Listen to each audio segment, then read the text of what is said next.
Welcome back, CCG. We got CCG Ruby versus Collective Exodus in week 1 of the new league. And I'm excited to see this game because I heard it is going to be lit. Here with my man Laws this time. Let's get into it.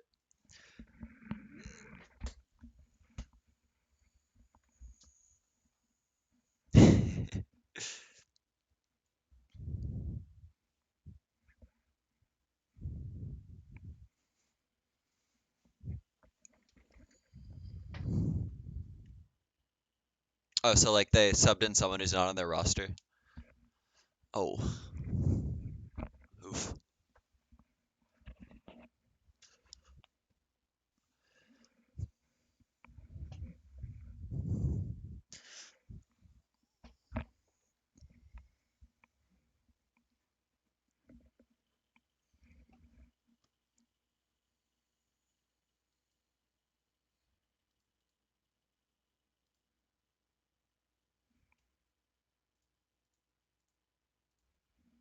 Hmm. One sec.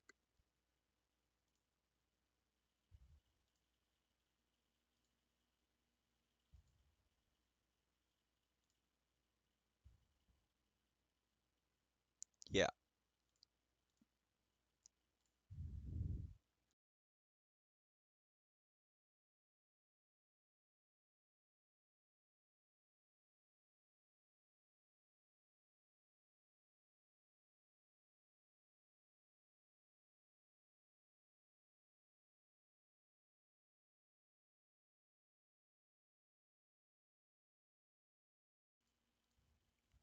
All right. Okay, can you hear me now? Yeah, you're good. You're good. Cool. I fixed it. All right. Sorry, guys. We My looks like apologies. two jungle bands and Seraphine from CCG Ruby. I mean, Seraphine's been like picker ban in every single game recently, and then we have Yeah. Olaf first pick and the Hecarim to counter. I'm not sure about the Hecarim pick. I'm pretty sure Olaf does pretty well into Hecarim. Yeah, it's You're actually meeting. usually the other way around. You see that like Hecarim first pick Yeah, and then Olaf picked into it. So, yeah. but Hecarim maybe ult does not matter. The more you fight Olaf in the river, if you meet for Scuttle Crab, the horse just dies. yeah, horse just dies. But also maybe CCG's jungler just likes the Hecarim pick and is fine with the matchup because it is pretty even. Nothing really counters Hecarim, so Olaf is just able to fight him. That's the thing. But we True. see we see Shen blind picked for Ruby side, and then Camille to counter, and then Sivir blind pick into the bot lane Yeah. from Collective Exodus. The Shen pick is a staple pick for our top laner and on the CCG Rubies. Shen allows them to graciously make mistakes and forgive them for it with the global ulti plus the TP. Also, it's a great combination with Hecarim. If Hecarim goes in, Shen can teleport onto him. Also Very with true. Kai'Sa. Kai'Sa shield plus Shen shield is disgusting. Yeah, and it looks like just a full dive comp so far here from CCG Ruby. Yes, they're right now they're missing some AP, banning out the Silas. Enemy team respecting the Yasuo, even though we do technically still need AP.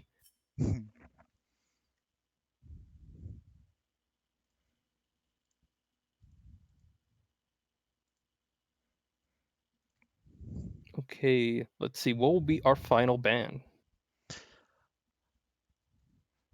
Not too sure. I could see something going towards the support. Yeah, so they banned the Galio Oh, the flex. Galio. Galio would be a really good pick here. Really good combo with Camille and Olaf, and it's a good flex pick for mid support. So, really good ban I there. agree. The Camille Galio is dirty, but it also takes a lot of coordination. And we're playing in a gold league, so coordination not the strongest. It But is if it you is do still pull it off, competitive 5v5 League yeah, of Legends. I wouldn't yeah, true. underestimate them too much, but yeah, I it's gonna do it's like, gonna be different from the past few weeks to say the least. yeah, true. I do like the Silver Olaf combo. Pretty easy to hit that. They both just hit R and they just run at you. True, yeah. Real simple, real threatening. ADCs don't like that. Kai'Sa does have the ultimate though, so if both sides are just full diving, like Olaf Camille diving the Kai'Sa, she's actually gonna probably be able to get away by just diving with the Hecarim Shen. Leona picked Okay, up it's the here. Leona, so it's a full-on dive.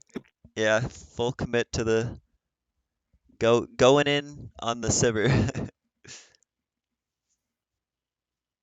I'd like to see some disengage come out here from Exodus since Ruby's whole comp is just going into their team. Yeah, Not sure I what kind of mean, picks both they're teams looking at are here. just all in. Yeah, true. Okay, the Thresh, there's some disengage. That Good is pretty good playmaking potential disengage as well. actually. Good into Leona too. Can flay her out of the umbrella. Zenith Blade. Yeah, the Zenith Blade. Umbrella, Zenith Blade, you know. Everyone uses pool party, it's the same thing, right? True. Just kidding. Best skin in the game. At least my personal opinion, I think Pool Party is the best skin for Leona. Even though they had that the The, Eclipse skins. the Eclipse ones are okay, bro, but have you seen the barbecue Leona, man? Oh, true. With the Hit you meat with the stick on the sausage. end, it makes the Yeah, hit. E hitbox bigger. No, I'm just kidding. Oh, with Echo, so that gives them the flexibility to dive and also disengage. Yeah, the Echo into this team seems like he needs Berk treads at least, for sure. Yeah, true. Gonna just get stunned Very up by true. Leona before he can ult if he doesn't take Mert treads and or tenacity in his runes. All right, what is the counter pick to Echo? They left a counter pick. Oh, Annie! Annie. All right, have fun playing that lane. Echo uh, gets severely outranged, but Echo has the all-in potential when Annie doesn't have her stun up, along with Tibbers. True. I feel like trades could still go Annie's way since the E shields now, as of recent patches. I think that's a crazy change when it comes to early Yeah, game fights. Like just having an extra like 100 health maybe in the early game yeah. trades Plus is movement speed. Don't yeah, forget the movement speed. yeah, That is true, busted. true. Once you hit 6, she just runs at you and hits R. Very interesting Uh, draft coming out here from both sides. Looked like both sides knew exactly what they wanted to do, and I could see Collective Exodus playing highly around their jungler for this game. It seems like him and their mid laner are their win cons.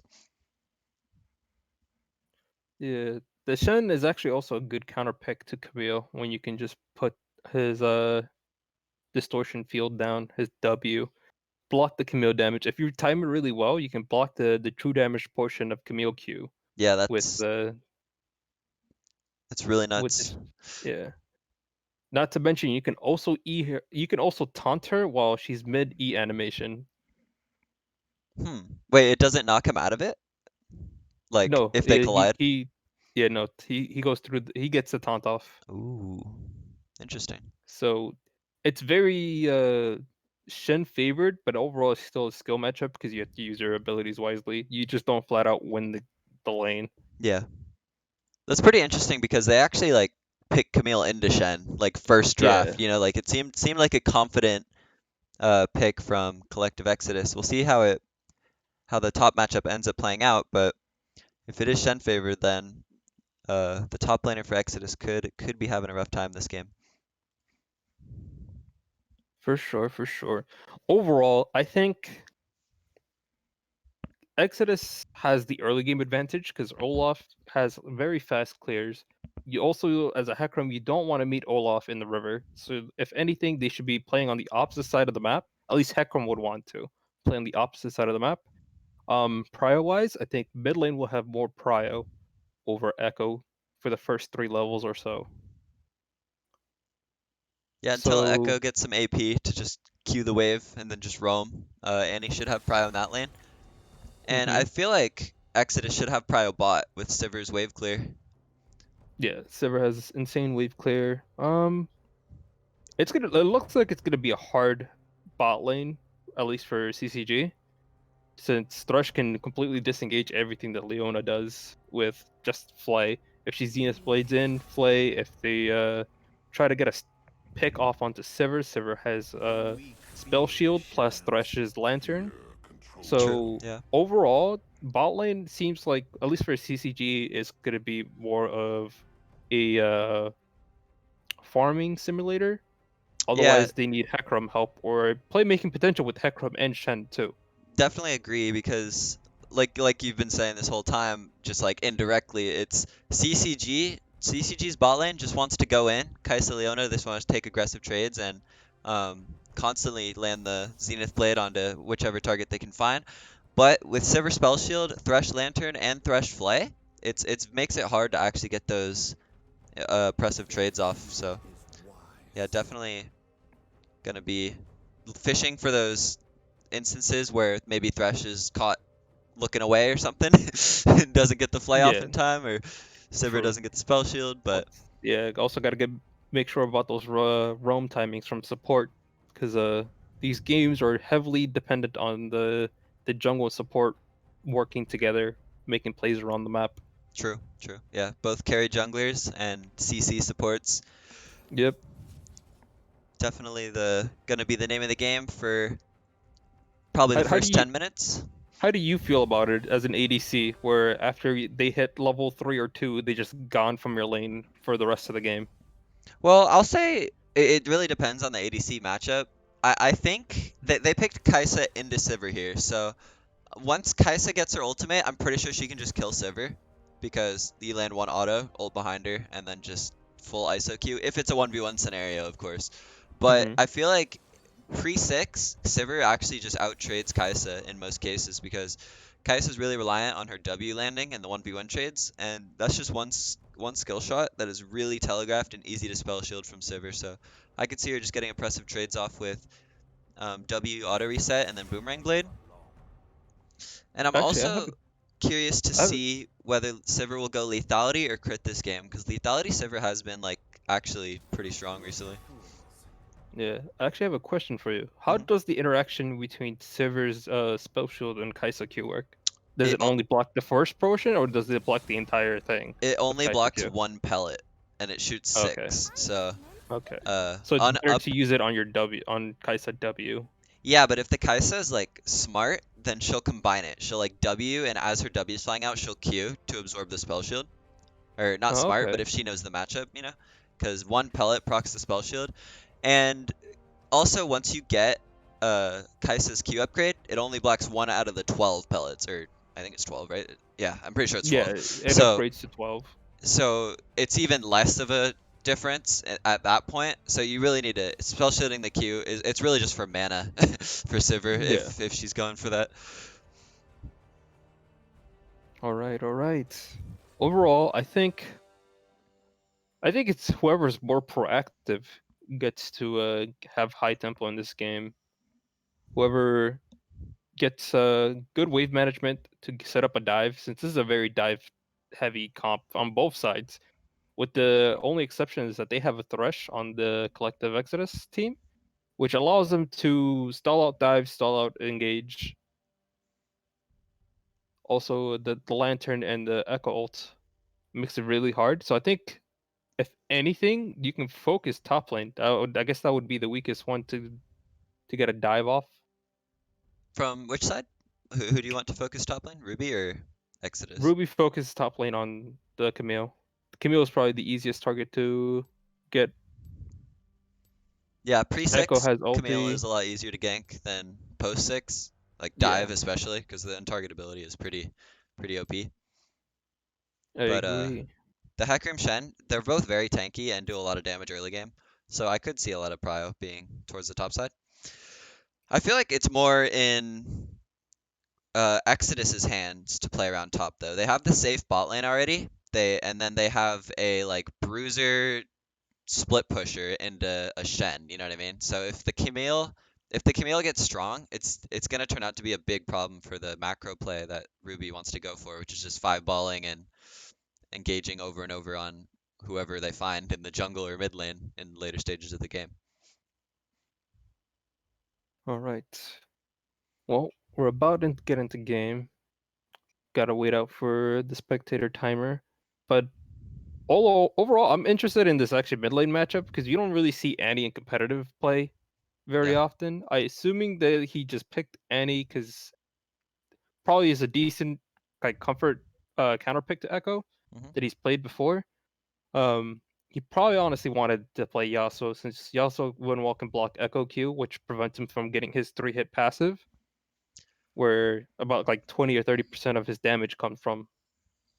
True, yeah. You think they would have opted for Yasuo here if it wasn't banned? I think, hmm, I think they would have needed an AP support. I know that he was more than willing to play Yasuo. That's his that's his main champion, Zeus Lee. Got it. Um, but on the other side of the enemy team, they don't really have a dedicated tank other than Olaf and Camille becoming bruisers. Yeah, Thresh true. gets tanky, but it takes a while for him to get items Yeah. after his mythic. After his mythic, he slows down to a crawl.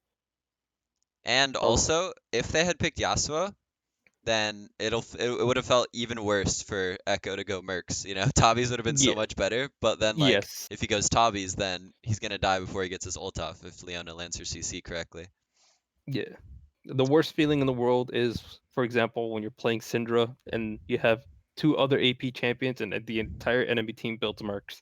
You Yeah, can't do exactly. anything. You're useless. It feels Precisely, so yeah. bad.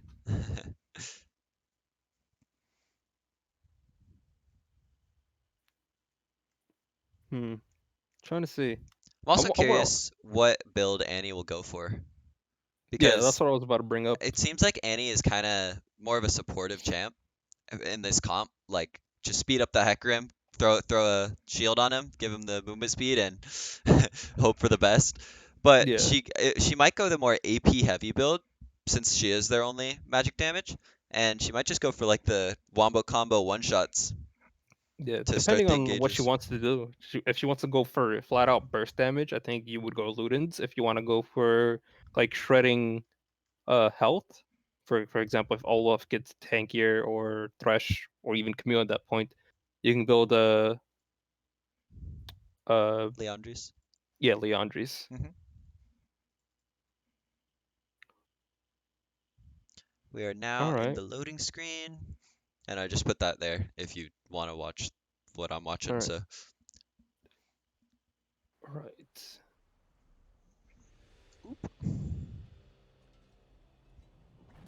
It appears that he also took Ignite. So he's trying to go for kill pressure. Echo has the safety of taking bad trades and then TPing back into lane so he doesn't miss too much waves, or making a play on any side of the map along with his teammates. yeah, I like to teleport more here in 5v5 competitive scenarios for sure.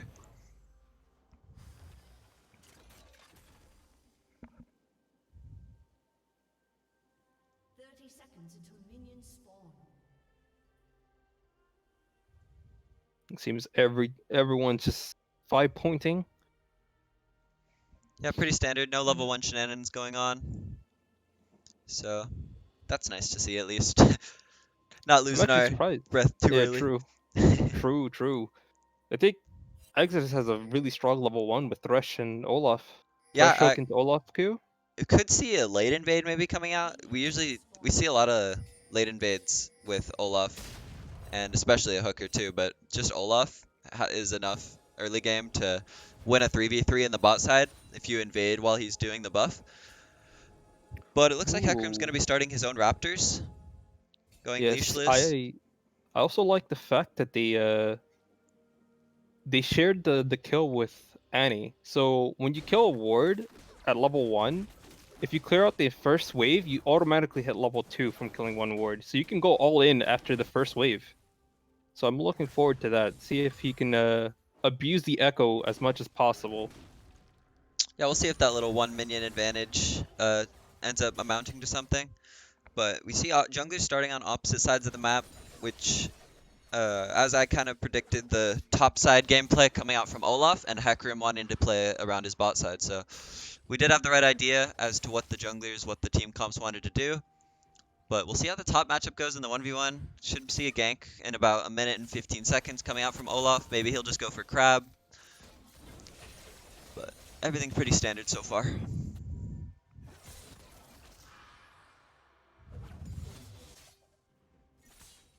Okay, enemy bot lane hit level 2 first. That's a hook onto the Kaisa and the Oh, Flay in. And the Kaisa might just have to flash and heal out of here. Sivir is still landing autos on the Leona. And that is both sums early burn for... Oh, Leona goes back in with the with the shield bash, and that is just a bad positioning by That Easy Stay is, Safe there. yes, terrible trade, terrible positioning. You have to respect the fact that they hit level 2 and stand behind your minions, especially against a Thresh. What made it worse there was the Thresh also flayed both the Kaisa and the Leona into the fight. Yeah, it was just I feel like the Kai'Sa was just confident in the dodging abilities. She just like she could have just waited for the wave to come in. But she's like, nah, I got this. And then Yeah, she the tried to skill check Thresh him. ends up yeah exactly ends up actually predicting her sidestep, and she ends up having to burn both sums there. Very unfortunate. But Hecarim is coming bot. Oh, that's a gank mid. Shouldn't be successful. Gets hit by one more axe, and that is a TP-less Annie. She's gonna be sad here, missing the next few waves. Anna's stepping up a little far. He might get hooked here. Nope, Greeting. Thresh doesn't opt for it. Very greedy just to go for a ward. Yeah. Very greedy. Doesn't get punished too hard though, luckily. And didn't see a gank coming out from Hecarim in the end. He ended up just getting the Scuttle Crab, and now he is on his blue buff, while Olaf is on top Scuttle Crab. Shen's wave is in a good spot, despite his jungler being bot side, and he uses the W there. Yeah, you really want to use that very conservatively. Anytime you see Camille charging up her Q, that's when you want to pop bot up. Oh. Oh! So the Camille hook shots into the face of Shen, probably just a power move at that point. And the Shen Yeah, taunts just... in, gets a good little trade-off, and So this is what I was worried about in the mid lane, is that Echo can easily gap close you anytime you're autoing or using your Q to farm waves. There we go. That's the combo we're talking about. Yeah. That's the blocked all the true damage coming out from Camille there. What's even better in this matchup is when you have a aggressive trade. It's better if you allow them. Oh, there's fights everywhere. Yeah, Bot lane. it's going down, bro. Sivir doesn't spell shield just yet, and Kaisa is AFK actually. Okay, the Kaisa has DC'd, and the Sivir flashes in for the kill. That's such that is also timing. a dead pony, and that is also a dead barbecue. Oh, and they give the kill to Echo for the roam. So that is quite unfortunate. We had a DC, and there's the pause. Little late, and the Shen says ADC disconnect. Really, if you hear anything about anyone lagging in your game, you should just insta pause. True.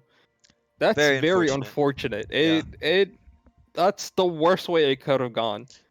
Echo getting rewarded for roaming, even though he was a little bit late, is massive for him.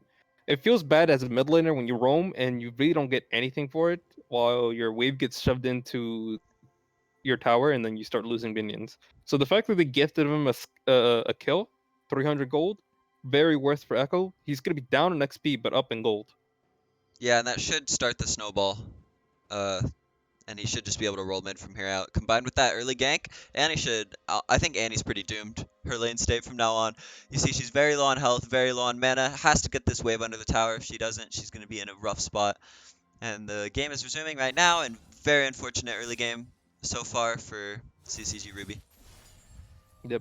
So, before the... the entire fiasco that happened in bot lane, what was talked about in this top lane matchup is that as Shen, you want to build up a wave behind you, and then anytime Camille takes a trade, or you force her to take a trade with your taunt, you want her to hit you once so she gets minion aggro, and then afterwards you put up your anti-auto attack barrier around, so she can't trade back while you're doing damage, and she's also taking minion aggro. At that point, you win the fight, even though you're full tank and build no damage. Yeah, true. Minions are your damage in those cases, huh? Yeah. 100 damage from minion goes a long way. That's an ignite. Very true. See, Olaf starting back at his bot camps, pretty standard. Gonna be clearing towards topside. Dragon was already taken after the series of events bot lane. They picked up a dragon on top of that, and Sivir's just so massively ahead. Yeah, Sivir is very strong wave right now. Player. Moon Quiver compared to a pickaxe. She has higher DPS, but the pickaxe gives... does pickaxe give more damage? Yeah, it actually does give a little more AD then. Or no, Noon Moon Quiver gives Quiver? 30. Never mind. It gives 5 more. Noon Quiver gives 5 more. Oh, okay. So overall, Silver's just far beyond ahead. Up Yeah. in levels, up in gold, up in kills, up in XP. Yeah. Let me see the mid matchup. Oh, Thresh looking for the hook here. Throws the lantern to the Olaf, and Kai'Sa's trying to sidesteps the undertow, and they're actually getting it out of this. The Leona gets hooked in after all, and they almost could trade a kill back. If Kai'Sa's flash is up in 15 seconds, if she has flash up there, she actually gets that kill on Olaf, and that's a 1-for-1. But unfortunately, good sidesteps from Kai'Sa, but just bad positioning overall. And Leona is forced to dive to save. Easy stay safe.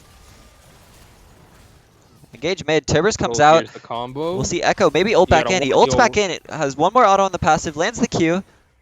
Has the E coming back up, but doesn't decide to go for it. he can flash E. He can flash EQ. He can. See some You trades gotta happening top respect side too. the Echo. Ease flashes in. The auto damage just isn't enough, and actually, Tibbers ends up solo killing. Hecarim ults in. Doesn't get the fear, but is still chasing them down. Kai'Sa doesn't have ultimate ability ready yet, and Leona is still level 4. Shouldn't be anything happening down there, but good solo kill by Annie. Yeah, yeah. That must have been giga tilting for the Echo, and he survives with probably 10 HP or so. Yeah, And after her shield comes out too. yeah. So in the matchup, you also like when you're playing against Annie, you also have to like keep track of her charges on her stun before you go in.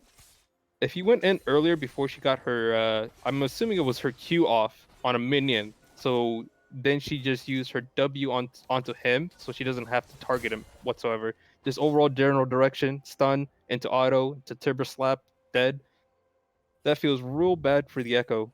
Gives Andy a way back into the lane, back into the game, and let's see how bot lane's gonna go. Zero pops the ult, looking Sivir. for an engage here, but Kai'Sa easy disengage, presses the E key, and just runs back to her tower. And now we do see mid gold is probably about even now. So, let's You see. can Yeah, I can toggle this real quick, and yeah, Annie's actually ahead just because she's 10 farm Yeah. up and even in kills. So she's actually ahead 300 gold in the mid lane. Jungle's about even, top lane is about even, little Shen favored, and then we see the bot lane disparity is absolutely massive though because Sivir with the 3 kills. Unfortunate DC. Yeah, and they also have 2 plates under their belt down there just from perma pushing, so Sivir is definitely juiced at this point of the game. Backs buys a pickaxe and Zerker Greaves, and Shen taunts in. He's looking for this trade. Camille lands the hookshot onto the wall, ease back in, and she's going to back off. She wants this wave, Q's the minion, and overall good trade for Shen. Camille has the TP available. It looks like she is willing to use it here. And CCG is actually trying to dive this. Annie with the flash ult, and that is a Perfect clean kill. roam. Didn't need the Shen ult, but Yeah, Shen it's ult all was good. If they had Shen unnecessary. ult for this, maybe this could be good. Oh. But They- yeah, Olaf making a play on Leona the has bottom flash. side. She's holding on to it. She doesn't want to waste it before the dragon fights. Makes sense, honestly. We got 30 seconds till the next dragon, and I think she would die there either way with Olaf undertows. True. If you can't dodge the first undertow, it's not worth burning the flash. True, yeah. But yeah, like you were saying, very good run by Annie to pick up the kill there. Definitely didn't need the Shen ult. Won't have it up for this big objective, but their jungler is just getting chunked out here, and Echo's actually eating forward, trying to actually kill him here. No, just going to take the chunk. Rift Herald was placed bot lane, gets the first turret of the game. And this is shaping out to be a very early game commanding lead for the side of CE. Oh, That's a hook burn the onto the flash, Leona still gets after she hooked. burns her flash. And that's why Oh, that's that's why so you save the unfortunate. flash. Just kidding. Oh, man. It's just Yeah, I'm just getting kidding. I'm worse, just kidding. man. I'm just kidding. But yeah, we just see heavy bot lane abuse coming out here from the ever since the disconnect. It's been non-stop fighting. There hasn't been favor. a chance for the Shen to actually use his ult proactively, or even to save the bot lane. Wasted ult. That's Yeah. just complete dragon pressure over to Exodus. Yeah, I think it was gone anyways. Maybe he was looking for a miracle steal, but this dragon doesn't mean that much. I think CCG Ruby just needs to chill out and look to scale from here out. Look for picks with the Annie ult.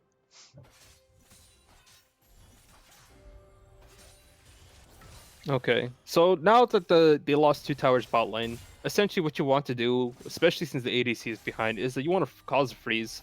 You want to freeze the wave right outside your tower range, so you just have a safety net essentially while you're still getting XP and gold, and eventually it will climb up to a gold lead, even though they're actually even in CS right now. Yeah, true.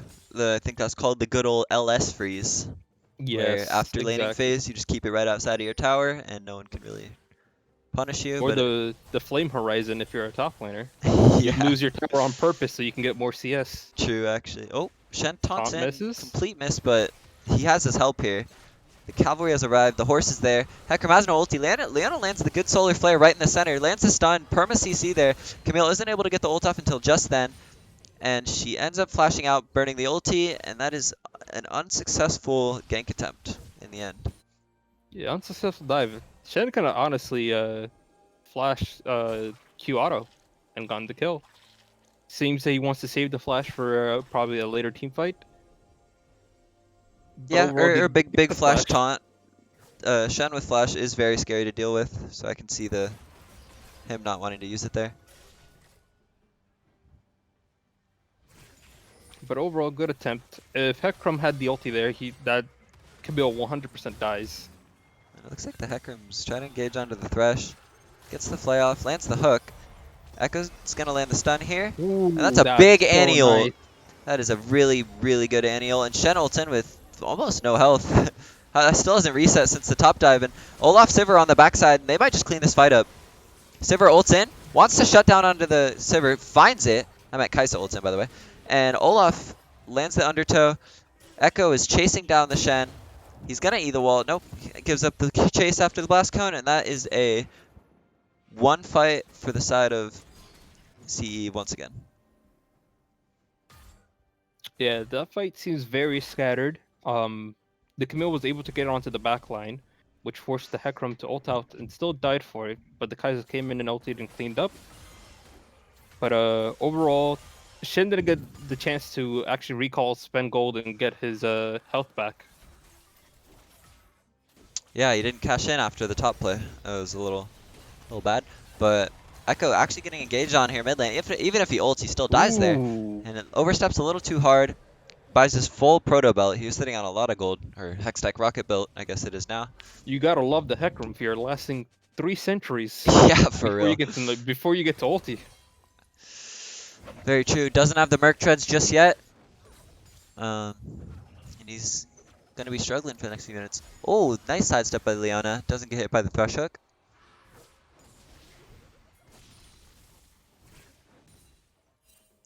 And Okay, they're gonna go look for a top lane play. Getting vision it down looks on like the they're just Baron. starting. That's Rift, Herald? actually. Yeah, I thought it Yeah. was Baron too, but it is Rift Herald up here. Baron spawns in 5 minutes, and Exodus using their early lead to their advantage to get these neutral objectives. Pretty textbook stuff happening. Shen Oh, overextending. Shen, a little bit overextending. Oh I think he should still be fine here, though. He still has his taunt available, I believe. Should just E out. no, his taunt was cancelled. Oh, it got canceled. Oh, well. He dodged his Thresh Hook. Anyways, and he Overall, he is fine. lives, too tanky to die.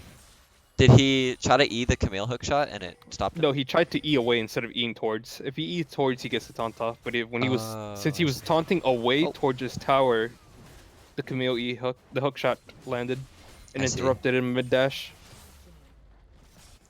Well, we do see a Tibber. Tibbers gets popped mid, goes a little wide, doesn't hit the Olaf, doesn't burn his ult, doesn't do anything. Oh, Leona lands the Q and then instantly flashes out knowing he's made a mistake. And the Hecarim's going for the dive here. If they get this shutdown, it could actually be really good. Lands Uncoordinated. Yeah, very uncoordinated. Hecarim looked like he just wanted to do that for his own, and he's getting hooked here, and this is another brutal. It's just a disaster, man. Yeah, just another disaster trying to tower dive. Ooh. Leona Oh. might actually nope. Dodge and weave. Does try, put the good happy try. feet on, but doesn't pay off. Yeah, very uncoordinated fight there. I don't think Leona needed to flash there. If anything, she could have also ignited him and then pressed W to get the bonus armor resistances, and then tank an extra tower shot while Annie actually moves in for her full rotation to kill the Olaf. Yeah, very true. The Leona could have tanked at least 2 more tower shots there as Hecarim was running in. Might have been good for them, but All right, this will put the Exodus on Soul Point. They really need to start contesting these dragons. They need to start setting up waves properly to have lane prio to go into the jungle to set up vision to secure a dragon or force a fight in their favor for the very side of true. CCG.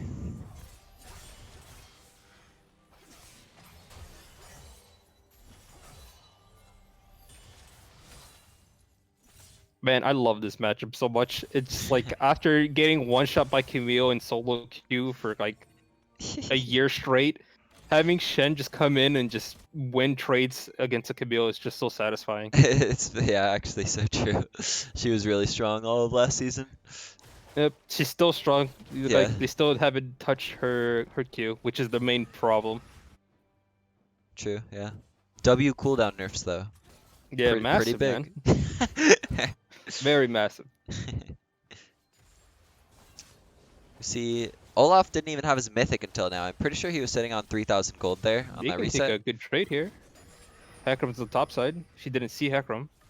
Oh, now she has. Yeah, she backs off, knowing her jungler's on reset. Shouldn't be going for anything aggressive at the moment. We see Kai'Sa with Gale Force. I would have liked Kraken Slayer here more, I think. Because you're not going to be hitting backline very much. You're not going for any one-shots. And Kraken just gives more stats than Gale Force, but we'll see if the Both teams are trying to do a Fnatic brush. Fnatic rush. Yeah, the Fnatic brush. Oh, brush. They Got all it, got hide it. in one brush and then just one shot someone. One unlucky fellow. Okay, Kai'Sa by Oh. herself, dodges the hook. Yeah, this is an engage tried happening it mid lane. too. Timber lands onto the Thresh, and it looks like Olaf is actually forced to disengage here. Kai'Sa ults in, flashes forward, almost finishes off the Olaf very close. Echo lands a big 3-man ulti, might get a kill back on with the Q, and they're all super low. Leona doesn't care. She's still using her aggressive ability to get in there, and Camille is actually cleaning up this kill very nicely, and that is a one fight once again for the side of Exodus. Yeah, unfortunately they targeted the support, which allowed the Oh. entire enemy Sivir backline. flashes forward. Annie was going for a greedy recall there. Tries to push cheese. Sivir spell shield is available, and they end up getting aced instead of a 3 for 2. This gold lead just getting higher and higher. This is looking real rough for CCG Ruby. Overall, that team fight, it looked good at the start, but it seems like they were lost in the confusion on who to target there. They burned everything onto the Thresh while they allowed Echo to get the ulti off while being CC'd. Yeah, and also I think Kai'Sa went in to the backline a little too early. I think she tunneled really hard on the Olaf shutdown, and he barely survives, and she's just not even hitting anyone else in the rest of the fight. Shan might be getting caught here, though. Thresh pops the ignite, but nothing else to come from that. He taunts his way out. But yeah, the Kai'Sa just tunneled super hard onto the Olaf there. Only ends up autoing him the whole entire fight and doesn't even get the kill. Very, very sad stuff, but almost at her collector. Maybe they can fight for this soul that is spawning in 1 minute and 30 seconds, but for now, Exodus is totally fine just waiting for that key objective to come out because that is their win condition right now. Unfortunately, we don't get to see the spicy build of a Dustblade on the side of Exodus on Sivir. Yeah, I would have liked to see Lethality. Lethality is really fun to watch, but Engage coming out here from Camille, and Kai'Sa is going to try to ult out, but Leona is going to die for this, the Kai'Sa's mispositioning once again. And no vision in the bot river. They have Oh man, no reason that's to a be free there. Baron. That is a free Baron, and probably a free Dragon right after. It's 50 seconds on the Drake. They're going to get the Baron, probably maybe reset and then go Dragon, or they might just opt to push out mid and then fall back to Dragon. They really have all the options in the world here with their gold lead. Yeah, right now in this game, bot lane, that like unfortunate timing of DCing in mid fight in the bot lane is really costing them this game right here. Bot lane consistently getting caught out, mispositioned, and like as a support, usually you want to die for your ADC, but at some points you just gotta let them go, man. Very true, and it. Oh, Camille hook shots in, lands it on the Annie, but nothing more to come from that. And at this point, it seems like maybe instead of the Sivir wanting the Thresh Lantern, it looks like Kaisa would have had made more use of the Thresh Lantern this game, Yeah, as she is for often sure. found in places where she shouldn't be. And big Tibbers ult onto two members. Hecarim's diving into the backline. So is Echo and Camille though. Hecarim is gonna die here. Kaisa not really able to get any autos off. Shen just trying to tank the whole entire world. Tibbers autoing the whole time. And Shen, everyone is just running for their lives, and this should be the game. Sivir Yeah, picking up the last kill onto Shen, and Camille chasing down the Annie, in fact. Annie lives with about a sliver of HP. Olaf is heading towards the dragon, but should be looking at the enemy Nexus at this point. Liana already putting GG in all chat. yeah. This game seems kind of doomed. Not gonna lie. Camille, Oh, and the Camille. yeah, Camille knows that the Annie's there. She'd Gotta, be gotta love the 3 screens of mobility. Very yeah, balanced champion, right? yeah. That's how it goes. But overall, it like bot lane is struggling to get their feet settled down. But this game looks very over. Yeah, at this point, there doesn't seem to be much hope left other than 5-man bush cheesing and one-shotting an Olaf, I think. Yeah. Even Camille? then, they're still focusing. Looking at Camille here. Lands the Zenith Blade. Kaisa tries to ult out. Hecarim is here to collapse too. Oh, stuns in mid Ooh, hook shot, and that is a cancels the very hook shot. clutch. That's a good pick, and it goes on to the Kaisa. Maybe it's winnable, boys. Maybe, Who knows? maybe. Camille, a little bit of an overstay. Tries to Baron recall right in front of the whole enemy team's face. Is punished for it. Leona ult isn't even committed, not even needed for it. But very good Leona Q. Comes up at the perfect time to cancel the hook shot. Good pick there for the side of CCG. Yep, 600 gold onto the ADC. Maybe they can, if they stall out the game long enough, which is it's a tall order for sure. It could be playable. Annie has a lot of AOE damage. She's probably like 90% of the damage so far in these team fights. Kaisa's finding it real hard to get autos and Qs in. She doesn't have anyone to disengage or peel for her as she lays down damage in these team fights, since Leona is the main engage. Yeah, and Hecarim's always following up with him with the Leona, so it just leaves Yeah, a Shen and a Kaisa to fend against the whole enemy. Yeah, I think at this point, as Leona, you want the Hecarim to engage with the Shen R. You really need to start peeling for your ADC at this point. Yeah, and it's very troublesome because both the Olaf and the Sivir are very fed.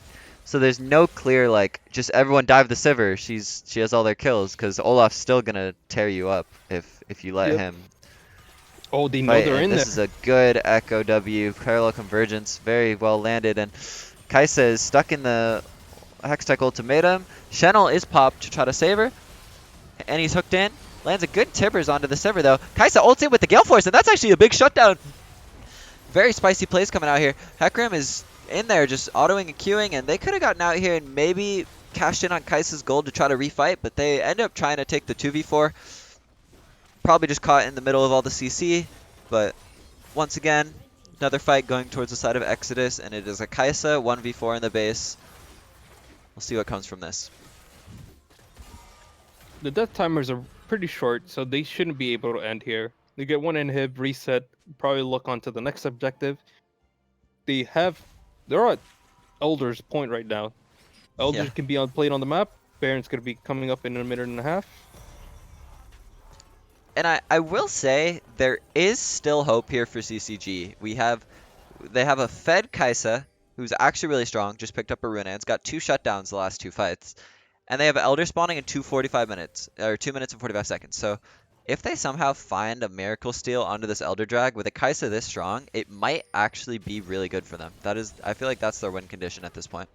Yeah, you don't want to go for the Baron play. You want to go for the Elder steal. If anything, you want the enemy team. You want to stall the enemy team from the Baron. Or if you get the Baron steal, it also it stalls out the game long enough where you can use empowered minions, farm up waves, and then use the empowered minions to push out waves so you can get priority onto Elder.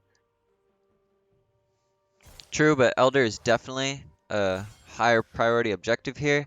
Baron might not even mean that much for either side, but it seems like just a free objective for Exodus right now because if CCG walks anywhere to that top river to try to contest that Baron, they're just gonna get wiped at this point.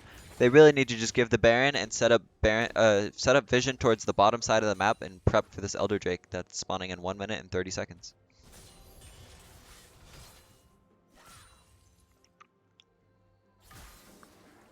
These fights are gonna get so much harder with Earth Soul. Everyone on the enemy team has shields. This is the part where I would love to play an AD assassin because you can just build Serpent's Fang and all the shields just go away. True. You see the buffs that fight coming out here, maybe mid.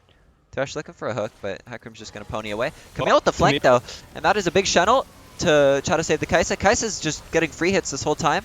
Olaf is trying to dive the Kai'Sa, but she's kiting back really well here. Saber's going melee range, doesn't matter, no one's focusing her anyways. And Kai'Sa is actually doing 0 damage to ults into the backline here. She's going for the montage play. Camille hook shots in, and she's actually just gonna die to the collector. And this is going to be an end angle for the side of Exodus once again. Kai'Sa is trying to recall. Thresh is looking to stop her back though, and they can't actually do anything without this Kai'Sa. Perfect He might map actually get the kill awareness. here. He does kill. Wow. And that is a good predict by the Thresh, and that is the end of the game.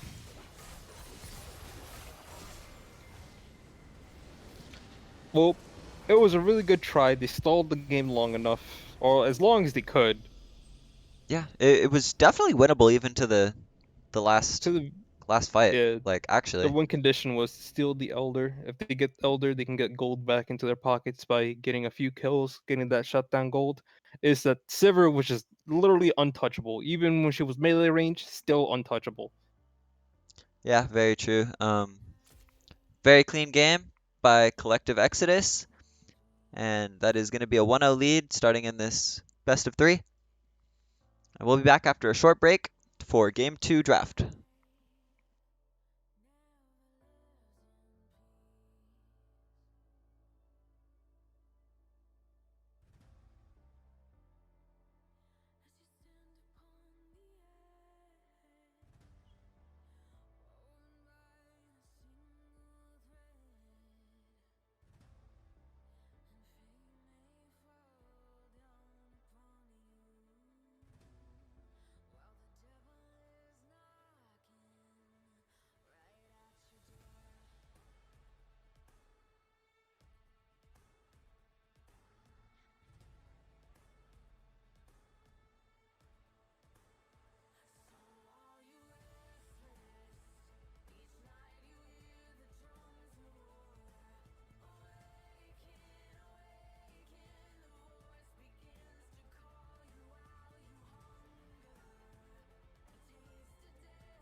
Alrighty, we're back with game 2 of CCG Ruby versus Collective Exodus. Collective Exodus with a 1-0 lead after last game. Little unfortunate moments happen. Oop. Okay, so Collective Exodus still has a 2-ban loss due to the fact that their top laner is still missing. So they came in with an E-sub. So for the series, they're losing to 2 bans, and I think they decided to lose the 2 bans the first 3 bans on the draft instead of the second rotation, which is better, honestly, since Yeah, the second rotation allows you to ban counterpick and out stuff. specific, yeah, get Mhm. counter picks, get ban out specific roles. We did Ruby on red blue side this time, so we'll see what kind of comp they opt for. This time their comp wasn't too complicated last game. It was just go in, but some early game And they're mishaps. going for as simple as possible with the Udyr. The Udyr first pick, never seen that before. We got an Olaf to in response to the Udyr and just letting this guy have Olaf. Uh, he's Olaf very has, comfortable on it. yeah, Olaf. It's not, he's not as a menace as he was 2 patches ago, but Agree. I think he's still very playable, especially with the Sivir. If they allow them to get Sivir again, Olaf just still has that like insane like mobility of just getting to the backline with ulti. He doesn't survive as long anymore since True. the Gore Drinker nerfs. Very true. And they see a first draft Lucian pick, and I'm kind of curious as to where this might be going. It's either mid or Uh, ADC. Does it? Do you know yes. if The top lane, no, they already picked Shen, yeah, so top lane's going Shen. They're same getting a repeat match at the yeah, top lane, same top up actually. top matchup. It seemed pretty Shen favored. It seemed like he knew what he was doing, but once again, Collective Exodus is fine with the Camille. They say, "Yep, we'll take it. Round 2, let's run her back." I hope in this game that after Penguin got comfortable with the Shen Camille matchup, especially against uh Minnesota here, that he plays more aggressive and make sure that the Camille can't get ahead. In last game, it was kind of just a 50-50. Shen had a slight gold lead overall because of the he out traded her and got an extra 2 waves or so. But with Shen into Camille, you can really abuse the matchup to the point where Camille is not allowed to farm. And if Yeah, they set Camille behind, she can't get that backline ulti anymore, like how she did in the first game. it's too squishy Yeah, at that point. immediately just dies. Yeah, especially against a Kaisa with Okay, Jin Alistar. So I'm assuming Alistar is going to be perma roaming with the Olaf. That seems like a disgusting combo, honestly. Olaf and Alistar roaming together. Okay, so it is the Lucian bot lane. it is They confirmed. could technically still do Syndra bots. Yeah, they could. I'm not sure about Lucian into like Alistar Jhin. I think Lucian into Jhin. I think it's really Lucian favored. But with Alistar, it really depends on the support matchup. So we'll see what they pick here for CCG Ruby's support, and then I can speak more on the matchup. But Yeah, I have no knowledge of the bot lane matchups. mhm. Oh, Rakan. I'm gonna be honest, I don't really like the Rakan pick that much, and I'm pretty sure Same Alistar here. counters it. Because Same here. Rakan dashing to the Lucian, it is a lot of mobility, which is one plus, but once you get point and click CC'd by Alistar as Rakan, and then Jhin rooted, you're gonna take a lot of damage even if you get out after, so. And then we have last pick Zoe on Exodus' side. Looks like that's their counter to Syndra. And that's what they decided they wanted with the comp. I think she's a very strong champ right now, so makes sense. Yeah, one shot mage versus another one shot mage. Okay, they still can do this weird flex between Syndra Lucian going into either lane, but I assume collective probably assumes that the Syndra's going mid and the Lucian's going bot lane. Yeah, it's probably what we're gonna end up seeing, unless I don't know if Ruby's attack damage carry plays mages, but Syndra is one of those champs that you have to know how to play in order to actually make her work. So if he doesn't play mages, it would be a little grief having him first time Syndra ADC. I But think who he knows? has Maybe it's a played pocket pick. Syndra. Yeah, I think he has played Syndra before, but he hasn't played it anytime recently. Uh-huh. Who knows? I mean, Maybe either this is way, their I secret would. weapon. Yeah, I mean, I would prefer to play the Syndra mid. I think Syndra with an Udyr, it makes landing your EQ combos so easy. Yeah, actually pretty strong. Udyr just walks up, walks up stun into EQ combo, and then get a W auto. Weave W's and autos in between that combo. Very true. It has been very strong recently, actually. I've seen that combo quite a bit. Yeah. Anything that makes Syndra's life easier to land that combo. Also getting if you land the combo correctly, it does bonus damage if you get a Q in as you're doing the E animation. You get bonus Or- damage from it, actually? Yeah. I Oh, didn't know wow. that until recently. There's Wait, like two portions of it. If so it E1 does and damage, E2, right? That's what you're yeah. talking about? Oh, okay. So E itself does like a Oh, little bit of damage, but when you're comboing with a sphere, it does more damage. that makes sense. Okay. So you also have the damage coming in from the Q itself, and then the extra damage coming with the E comboed with the Q. Uh-huh. Okay, that makes sense. Yeah. I knew about the So E delayed Q combo. That's what you're talking about, right? Where like the yeah, Q it comes out late. yeah, Yeah, it's also really good because you get like a knockback and then a stun. So it actually like CCs them for longer as well. yes. Also, So, one thing I didn't know about Syndra is that once she gets her from her passive, once she gets fully upgraded, which her W in this case I'm talking about, uh, which you won't see it until level 18, but it does true damage uh-huh. apparently. Yeah. I did not know that until recently. Usually games don't last that long where you would have to be doing true damage as Syndra landing a W onto 3 people. Didn't it used to be you could grab like 3 balls? Or am Yes, I that tripping? oh my god, man, that was so Yo, that was broken. sick. So broken. I totally forgot But about that. yeah, it increases your ulti output as well since Yeah. when you grab a spear, it resets the timer on that spear so it lasts longer on the ground. Uh-huh. So you just So get stacked more. yeah, you get to stack 3 orbs and then you just put one down, you get 4, but it increases her damage output and also makes her easy. It made it easier for her to land a stun since you can grab 2 orbs, right, and then just place them down and just throw the stun out. And in a team fight, it's guaranteed to hit at least one person True. if you're not even consciously trying to get it onto someone. But it looks like it is the Syndra mid, so no, none of the funny business with the Syndra bot lane.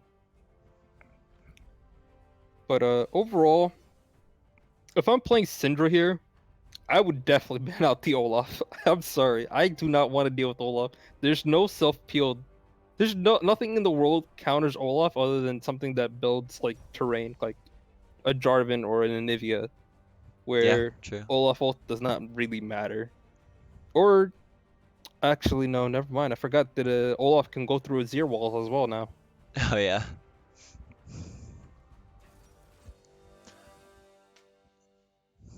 Okay. Just waiting for the draft to finish up here, and we got a 3-minute spectator delay, and then we'll be into game 2. Yeah. The jungle matchup wise, Udyr should have a faster clear unless Olaf does the low HP strat where he takes like 1 or 2 tower shots and then just immediately just full clears his entire jungle and gets the gank off or gets into crab. I'm not too sure about the jungle matchup if they were to meet at Scuttle, who would win? I think if Udyr dodges one of the axes, maybe Udyr wins early levels since Olaf doesn't have his Ragnarok to ignore the stun, while Udyr has a stun and a shield. Yeah, I think Udyr might be a little stronger early, and that's why it's such a strong first pick right now because he's pretty good early game. He's just a good tank, good engager, and not very hard to play. Pretty much Yep. everything you want from everything that you need A on the jungle, season 2021 jungle yeah, checklist. easy to play, tank, damage, mobility. Yeah. And I kind of I'm excited for these comps because both comps are very pick oriented, like just focus one member down and one at a time and then move on to the next with Udyr stun into Syndra stun and Rakan W and Shen taunt. Lucian also doesn't have that much AoE damage.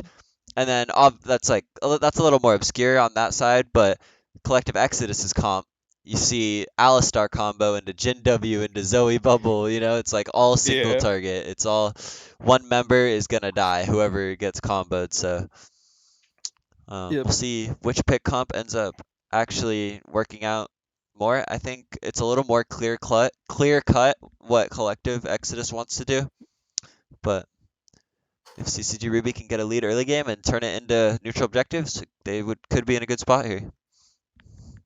Yeah, they gotta really watch out for these Alistar roams. As a mid laner, man, I am tired of like supports leaving the lane. Just lock them to the bot lane, man. I don't want to see them in my lane anymore. Having Alistar roam and then if you're playing on red side, he flashes over your wall behind you and then knocks you out of tower when you're underneath tower. It's the worst Yeah, feeling in the world. The yeah, worst feeling in the world. yeah. We'll see It's if like, why are Rakan you here? is able to keep up with the cow. Yeah. I think Alistar has the better roam per se, just because his abilities he doesn't need an ulti to be proactive with the CC he has, the knock up and the headbutt. Yeah, headbutt pulverize combo. Yeah, it's just too big. Rakan only has the knock up and it's very telegraphed as well, where you can flash out of it. Yeah, the Rakan last pick is a little trivial. I don't know what.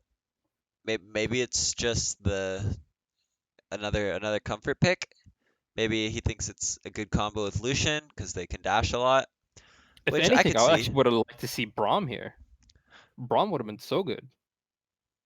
Braum, they picked right before Zoe, so I actually it is really good into Zoe. I'm not sure if they still would have picked Zoe into the Braum though. I So mean, Braum can also block Jin. Like the whole point is that when you're playing Lucian bot, you want to play really aggressive. oh Braum right, is it like is the one of the Braum Lucian. best. Yeah, the Braum Yeah, Lucian combo. I didn't even think about that. Braum, You're like right. especially at level one. Level one, Alistar's very weak. Braum can start Q. Lucian can start E. Right?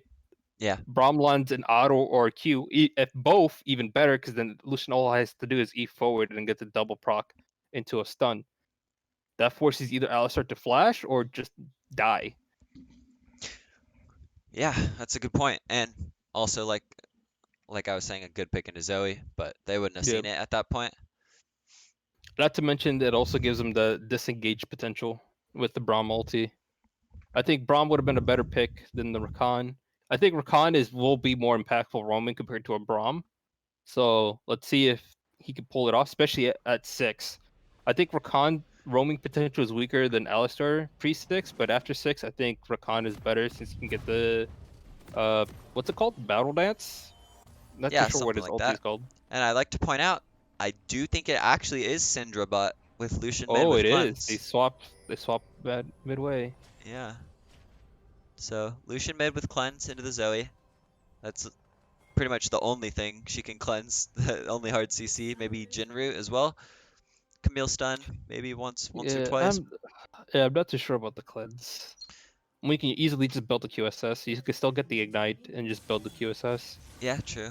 I feel like Zoe actually knew this was coming because she ended up taking barrier, which is the safe play into someone like Lucian who has like perma prio and wants to look for those aggressive trades early game. Yeah, I think. I mean, overall, I think barrier is also good on Syndra as well against Syndra, I should say, because you can just barrier her half her ulti damage. True. Yeah. Minions have We see a spawned. tier start coming out from the Syndra ADC, so looking to chill and just accumulate some mana in the early Here we game. go again. Once again, the ward I going over to love this Lucian. as a mid laner, getting the ward kill and then hitting level 2 on the first wave. It catches people by surprise if you are not aware of that interaction where the ward gives you a slight XP, but it's enough to get you level 2 on the first wave. Lets him play really aggressive if the Zoe doesn't respect him. Yeah, I can see it being way more abused on Lucian than Annie too, because Lucian with the dash in, Yep. and it looks like Exodus Gaming was low key looking for a Tribush cheese, but they ended up just warding it and backing off. And early prio. course, over to the Lucian. He does hit the level 2 and lands the PTA, like you were saying. So that's a nice trade. Yep. I got you. And, yeah, very nice trade going over to the Lucian already early in this game. We'll see who hits level 2 here in the bot lane. That's going to be the name of the game. And it looks like it's going to be going over to Exodus. Syndra trying to Okay, compete. you gotta respect the Alistar. Yeah, they landed level 2 here. Okay. Oh, it's They could the turn. Jhin lands the stun on the Jhin, and then the Battle Dance knocks up as well. And they need to just get out and take the trade that they've gotten. All right, and Jhin actually lands the Force Shot, gets a Dark Harvest proc, so it ends up not being the best. But it's weird with Syndra trades. You need to kind of just get in, get out, especially with Electrocute. Yeah. You're not going to win an extended trade against Jhin, so it's kind of the ADC and Mage matchup. How it goes for most mages bot lane is you want to take the shorter trade, so definitely a little mistake there, but overall good counter engage there. And stunned by Syndra. Short taunt and pulls the Q through, which means a lot of damage from these Oh man, autos. I love this so much, man. Just watching Camille suffer is just like brings me happiness. He's saying that because of the champ, not the person, by the way, everyone. Just Yeah. if you weren't No, here I earlier, hate Camille. it's the Camille, not the player. And Lucian with his mid prow is connect. Oh, dodges the undertow, and he's actually just Clean kiting. with it. Oh. He can actually get a kill Dodging. here. I think it's worth if he gets a 1-for-1 here at least. Zoe? Okay, Zoe canceled her Q. I think he was out of range anyways. And I would have liked to see with Lucian the Udyr actually squaring up against the Olaf in the early game with mid prio and looking for a 2v2. Because Yeah. he probably could have gotten both crabs, which is a very good early lead for farming junglers like this. Shen landing the taunt in, lands a nice trade. He has a wave slow pushing into Camille's tower. It's just so abusive. I love it, man. Okay, barrier used early? Not Unless her- that was her W. Yeah, it's not Oh, her that's own a barrier. Yeah, she picked up that barrier from a minion. Balance champion, baby. Let's go. Yes, sir.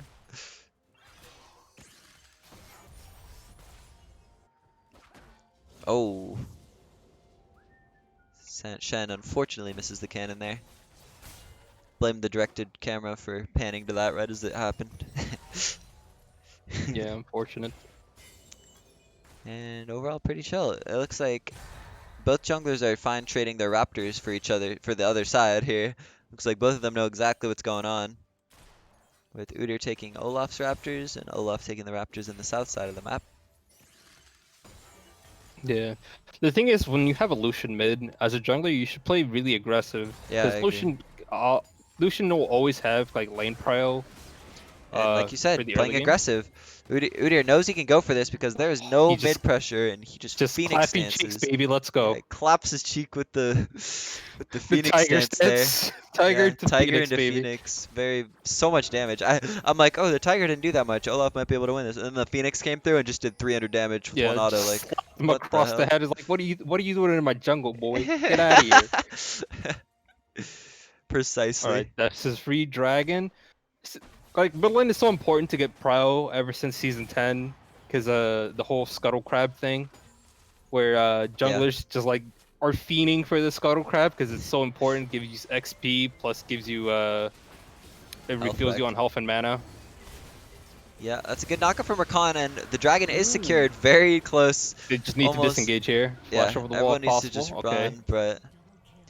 And that's... Unfortunate. Olaf got the double kill there. Yeah, oh, Max... Oh, okay, yeah. Oh, okay, Forced- good flash. Good Forced to flash. trade flashes there. And that right there, that whole series of events is kind of just a side effect of not having consistent damage of an ADC on the dragon. They're able to make it True. back. Syndra does not do much damage to it this early into the game. And She just unfortunately, picked Chem Tank. yeah, picks up a She chem just tank from a minion Yeah, and oh my zooms god, away. that's so balanced. It's so funny, man. My favorite one is Prowler's Claw. When she ults Oh, yeah, when in she and then Prowler Prowler's claws, Claws yeah. someone. Looks funny. Shen absolutely abusing. Dude, I don't know how Yeah. this chick's still picking Camille into Shen. Yeah, Shen is so, So good, funny. man. I love this champion. But overall, yeah, I agree. The reason, I mean, they got the dragon, but the reason they lost that fight in is because they took too long with the dragon because they don't have the DPS for it. When you're playing a mage in the mid lane, you're not really putting a lot of damage onto objectives. It's better for you to just like do your your bread and butter ability that has low cooldown. Oh, An fighting Alistar top roaming lane. top here. As you're saying, must look out for the Alistar roams. Shen might actually be able to... Oh, never mind. He flashes away. I think he could have maybe traded a kill there. He had the Q, empowered Q damage.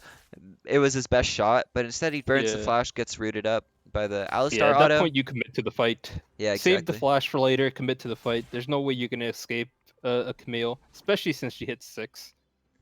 Very true. And good roam by Alistar to get a kill on the top side. Obviously, he was not So expecting that at all. so here there's no reason for Rakan to sit in the lane. Rakan should be roaming. Yeah. The wave is frozen right outside their tower range, so it allows Syndra just to free farm for free. She just has no pressure whatsoever. She knows that Alistar is roaming. Rakan should be roaming instead of soaking up XP. And we see a few trades going out here top lane. All right, that's a free wave for him. He can pick it up. Ugh. If anything here, now this is the part where Rakan should be back in lane. Whenever he sees the wave going back to a 50-50 state or crashing into the enemy team, he should be coming back into lane. Oh.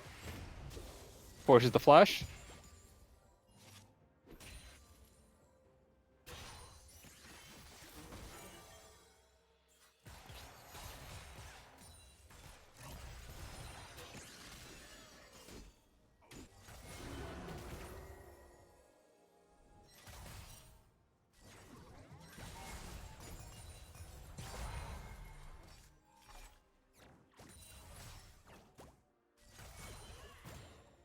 E cooldown. This wave is pushing in. I don't think the Udyr is gonna get anything here. Right now he should be clearing his Krugs, going up to top lane. Or if anything, invading the enemy jungle.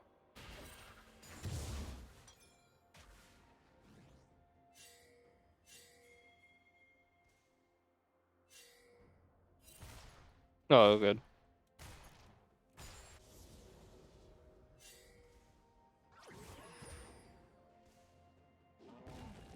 Oh, no.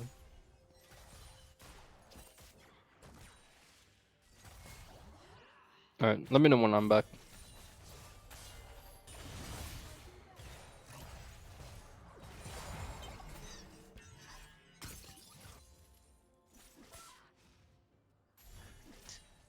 Sorry about that. And it looks like there's a Rift Herald fight about to break out here in the top side. Rakan lands a nice Ooh, two-man double W knockup. and forcing both ultimates out from the jungler and mid laner. Syndra with the ultimate following up his flash, and he is just dead.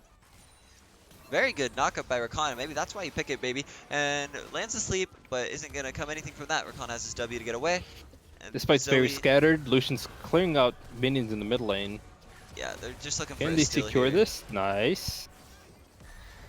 Alright, End now up fully securing. disengage, reset, and get ready for Dragon. That's It the looks like optimal Udyr play might be here. overstaying here, actually. This could be a bad fight, though. Lucian's still here. This is still a 4v3 despite them being very low. Lucian on the backside might be able to actually Shen wreak havoc ulti? here. He should fight here. That is a nice shuttle. Shen's This is actually here. a 5v3. Very good fight for Ruby. That's what we like to see, the Shen. That is the shuttle being used to its maximum potential. We have Dragon spawning in 5 seconds. That might go over to the side of Exodus real quick. Udyr is going to run there as fast as possible with his Rift Herald empowered recall. It's only Olaf. Olaf burned flash there and still died. Yeah. While Syndra TP'd bot lane to get the priority. I like that TP. Oh, not if she does this, oh though. no. Forced to burn the flash. Lands a Okay. good knockback. Rakan lands the ulti and the... TP from Gotcha. Camille. Okay, they just fully disengage and now they lose prio for Dragon. I Shen think doesn't they have can ulti or still TP. fight this. I think they might still be able to fight this. Olaf's ult is coming out very soon, as is the Unstoppable Will from Alistar. But I think if anything, it should be a steal. I don't think you go for a full I commit. think you're right. I agree, actually. They don't have Shen is top TP lane or with no TP, no ult. But they're just looking for the engage. Jhin is on the backside of the fight. Syndra stun lands onto the Alistar only. The Udyr slept in the front, lands the trouble bubble. And like I said, Jhin is just mispositioning here. Lucian landing the ult onto Alistar, targeting him really hard. Lands the autos before he gets his combo off, and a very clean fight from CCG Ruby once again. Exodus played that really poorly. The ADC was not in position to do DPS, at least for the gen. Yeah. But overall, really good team fighting from CCG. It's Dragon. They also still have this stealing away the blue. They still have Rift Herald, so they can get some extra plating here before the 14-minute mark. I would like to just see a dive bot. They're all still there. They have Rift Yep. Herald. It's just Jen, but I think they're just gonna want the blue buff to dip. Lucian wants this. Okay, yeah, they're fighting for all. Lucian They were wants the fighting blue. for it. They actually were fighting for it. It's kind of funny. But it's kind of funny that you say they misplayed that because you and I both called like they should probably just steal. They shouldn't go for the fight. And I'm guessing Jin was thinking the same thing. Like they're not gonna Yeah. fight this. They're just the Shen is top. Nothing. So we should just have Yeah, this. And then- Exodus really misplayed that fight. They should have won that with the man advantage. Yeah, they had the 1-man advantage. Syndra had no flash, and Rakan had no ulti. So quite the Not to mention that misplay. Syndra was chunked down to half. Oh yeah, Syndra was really low as well. But good Well, Rakan with the- engage. With the power of Udyr, he's a level up. Impacted the map more than Olaf has. Uh-huh.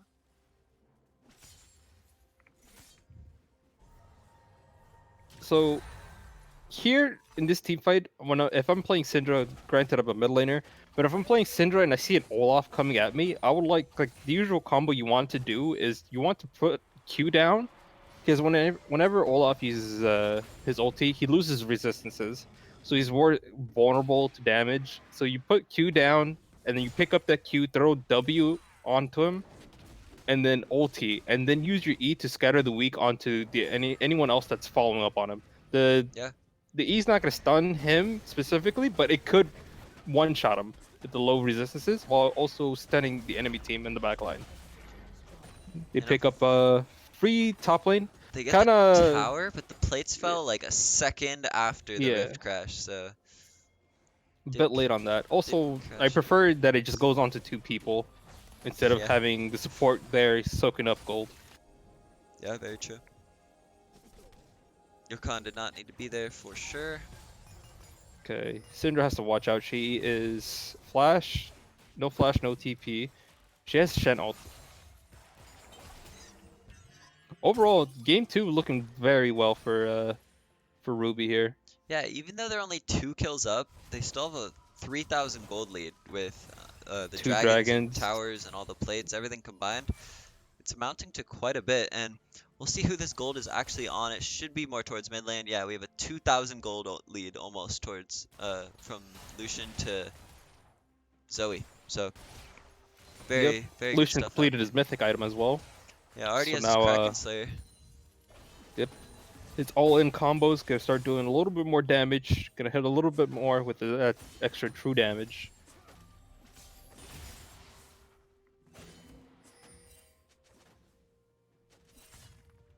Trying to see here. At this point in the game,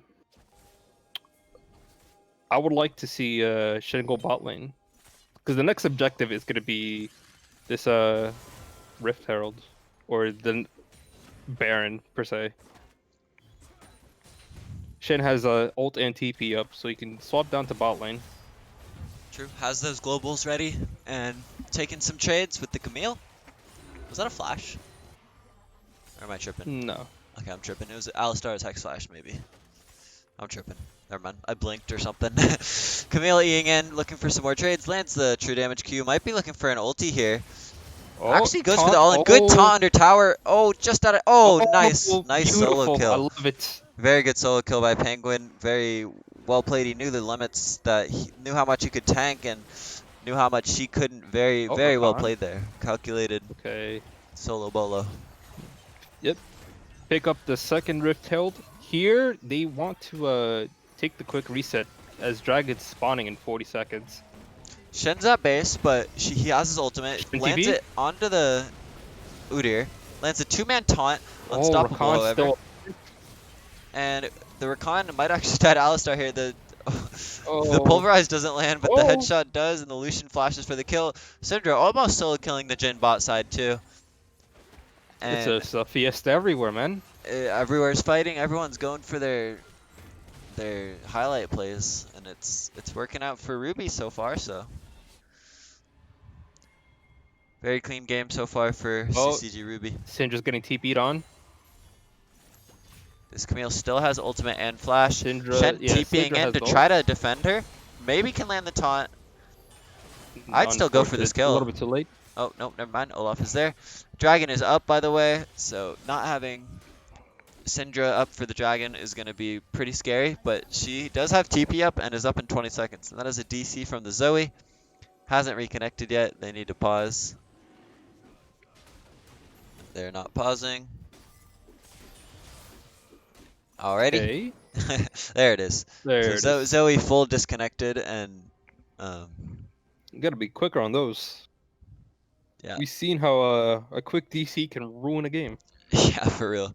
Like if she's in the middle of the dragon fight and that happens, it's just last game, but on the other side. True. Okay, let's see what they have. She reconnected, but let's see what items they have. See who has the power spikes for this dragon fight. They haven't Still, started the fight yet, so Ruby has the chance to come in here. We've seen them win 4v5, so maybe they can pull up another miracle play if I'm, Exodus misplays. I think it's gonna be a 4v4 at worst, because Zoe's at base because of the disconnect. Syndra's up in 7 seconds with teleport up. And I just want to point out, Olaf doesn't even have his gore drinker yet. So he's still very weak Exactly. at this point of the game, and it looks like Olaf is also Olaf. DC'd now. Okay. Udyr completed Chem Tank. Lucian, as we said earlier, already completed his mythic item, Kraken Slayer. Syndra's opting in for the Leandries. So Yeah, that's another against thing. 3 frontliners, I really like it. Yeah. Same with the Kraken Slayer on Lucian. Both those damage dealers are going to be hitting frontline the whole time and able to do a lot of damage because of the items that they built. I think it's very, very Yeah. smart. Yeah, this game you really want, if you're playing in team fight, you want to play front to back instead of going for dive potential to the back line, opposed to game one. But so far the Rakan, I'll admit I was not a fan of the Rakan pick, but overall he's been playing really well, surviving Yeah. these fights. Alistar was only able to pull out one good roam, and that was in the top lane before the 10-minute mark. With Alistar, once you hit like level 3 or level 4, whenever your wave is shoved into the enemy tower, that's when you should start looking for roams while you wait for the wave to bounce back in the bot lane. So you have a roam timer about like a minute or so where you just get to roam around, just make plays, just make your enemy top lane or enemy mid or even the jungle living hell for them. Overall, there's a lot of DCs in this game. I wonder what's going on. Hopefully everyone's okay. Um, Nothing too serious going on, hopefully for Yeah. the players at home. And I would like to actually expand on the Rakan thing because we both didn't like it very much, but he has found some really nice engages with his W ability. He's landed at least 2 members Yeah. almost in every winning fight that Ruby has had. And it's been like the sole engage of these fights, and it's really nice because the only other engage they have other than Rakan is fishing for Syndra stuns or an Udyr running at running in a straight I line at the mean, enemy team. Like it works in professional play, so man. So if it works, you can't complain about it. I You just guess run the straight line I, and it works. I guess double chem tank is kind of scary with Shen and Udyr. So I guess Oh, I that's the didn't realize engage. the Shen actually built Chem Tank here. He built it last game too. It was pretty interesting. You usually see Sunfire. yeah, Sunfire Aegis.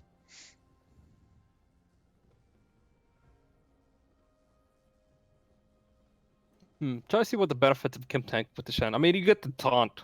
That's pretty much it with the Chem Tank. I think I still would prefer the Sunfire.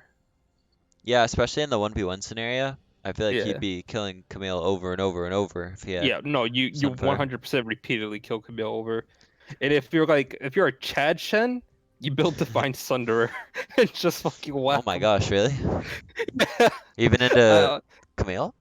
Yeah, it's like I have a friend of mine who's in Diamond. He builds Thunderer on Shen anytime he plays against a Camille and just like gaps him so hard because like the Sheen proc with your Q just hits way too hard. Plus grasp. Huh. Yeah. Overall, like Sunfire is the better choice for sure. It's the more logical, reasonable choice to go. But Divine Sunder, if you're like a Shen one trick and you know your limits of your champion, you can get away with Divine Sunder. Nah, bro. Real Chad Shen hours is Essence Reaver Rush. True. The crit True. machine procs. Just I think there was one guy last season who would go Essence Reaver like Yumu's Jesus Christ. I know whenever that like he. people used to build Wits End on Shen. Just Yeah, yeah. fucking whack him non-stop because of Mhm. the on-hit damage. Okay, we're back into the game, back into this dragon fight. Well, not fight, but contest. Syndra is spawned. She should just pop TP right now. Yep, Yep, she's teleporting into the bot lane, I think. they can take the fight here. Yep. A little bit of freeze frame there. Chem tank from Udyr has popped, and he's just running in a straight line. Not having that ability, though, does take away one of the engage tools. Alistar fails the headbutt Oh, pulverize combo, and all priority on this dragon is now over to the side of CCG Ruby. Jinnel opening up, maybe just looking for a miracle steal. Secures the dragon, lands a nice combo with the ooh, Alistar. Syndra Nice stun. combo, big Syndra stun as well. Shen is looking, he pops the chem tank, he's looking for a re-engage here. And the Udyr is really low. Lucian's dashing off to the side, dashing and weaving everywhere, and the Jhin just dooms his mid laner by hitting that blast cone when she wasn't exactly ready for it. I think she was pretty much Syndra dead picks. anyways. Syndra picks up the kill with the Leandries, the big brain buys. True, she Gets the blue foresaw buff. that They exact moment. yeah. Right now And they should be getting at least 3 towers if they play this correctly. If they can get if they clear out this wave, Riffle can take this tower and they can possibly take second tier 2 tower. I The think mid they lane, just have to bot lane crash should be it free. and leave, I think. But yeah. Oh, they're not gonna go for the second one. Yeah, Oh, Shen they get 2 recalled. towers. That's still a lot of gold. Yeah, totally. I think Lucian should have gone mid there to push with them. Yeah. They had Rift. But overall, 2 turrets on the backside of that and a dragon. They are on soul point in 3 minutes and 50 seconds. They are going to be looking for that dragon, and Infernal Soul on this team is going to be absolutely devastating for the side of for red side.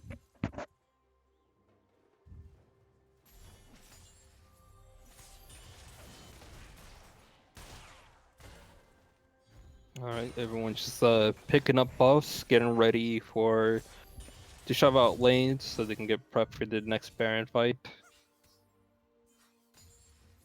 Overall, Exodus is really weak. They really need to focus on farming here. CCG, everyone has their mythic items completed. While Exodus just finished their Gale Force, they finished their Gore Drinker for Ola finally. Still no mythic on the cow. Feels Yeah. bad. What is the mythic of choice for the cow? Is it Shirelia's? I feel like it's Chem Tank as well. Chem Tank's really strong. Turbo Chem Tank with the engage potential. But I think Locket is the standard. Shirelia's could be good too if you want your team to follow, team to have that movement speed as well as you. You have a lot of options as Alistar.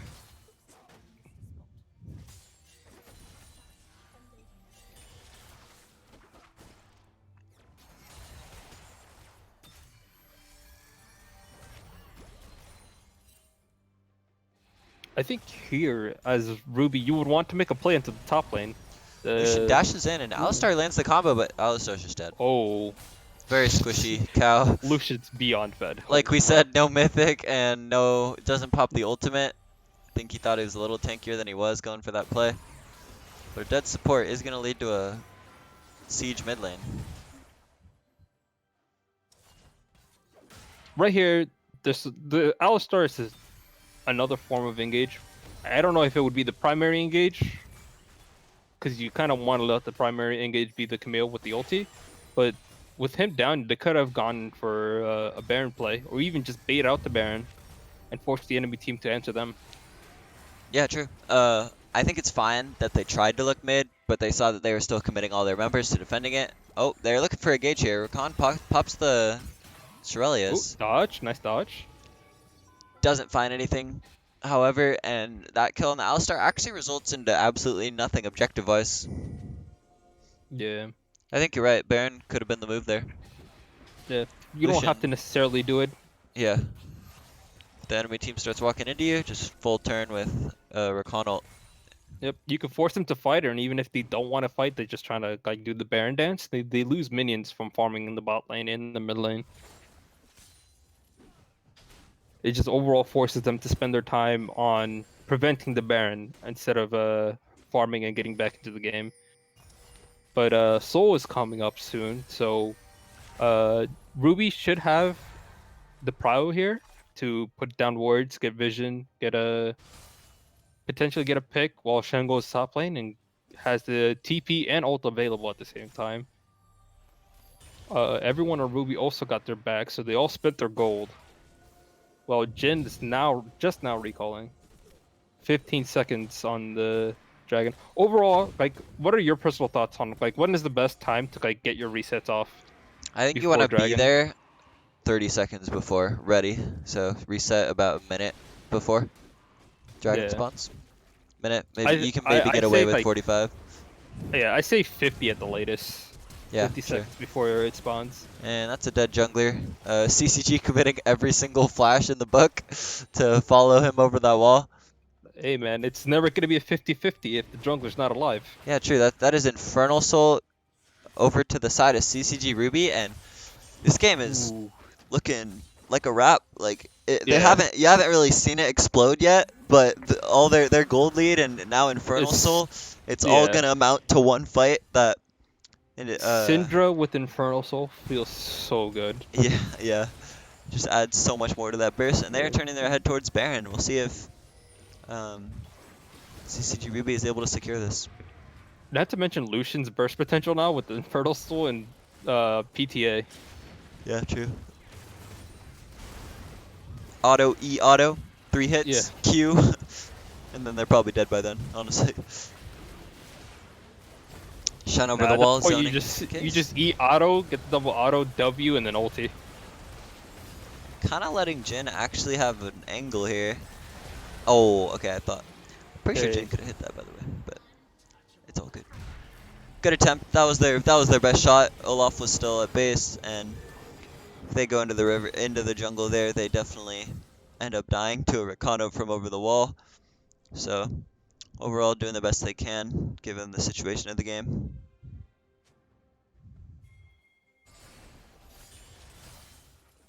Okay. Now, they still have Shen TP and Shen ult, so they should look for... They can do a 1-3-1 with Lucian on a solo lane. He's strong enough to be in a solo lane and try to 1v2 with the amount of damage that he has, honestly.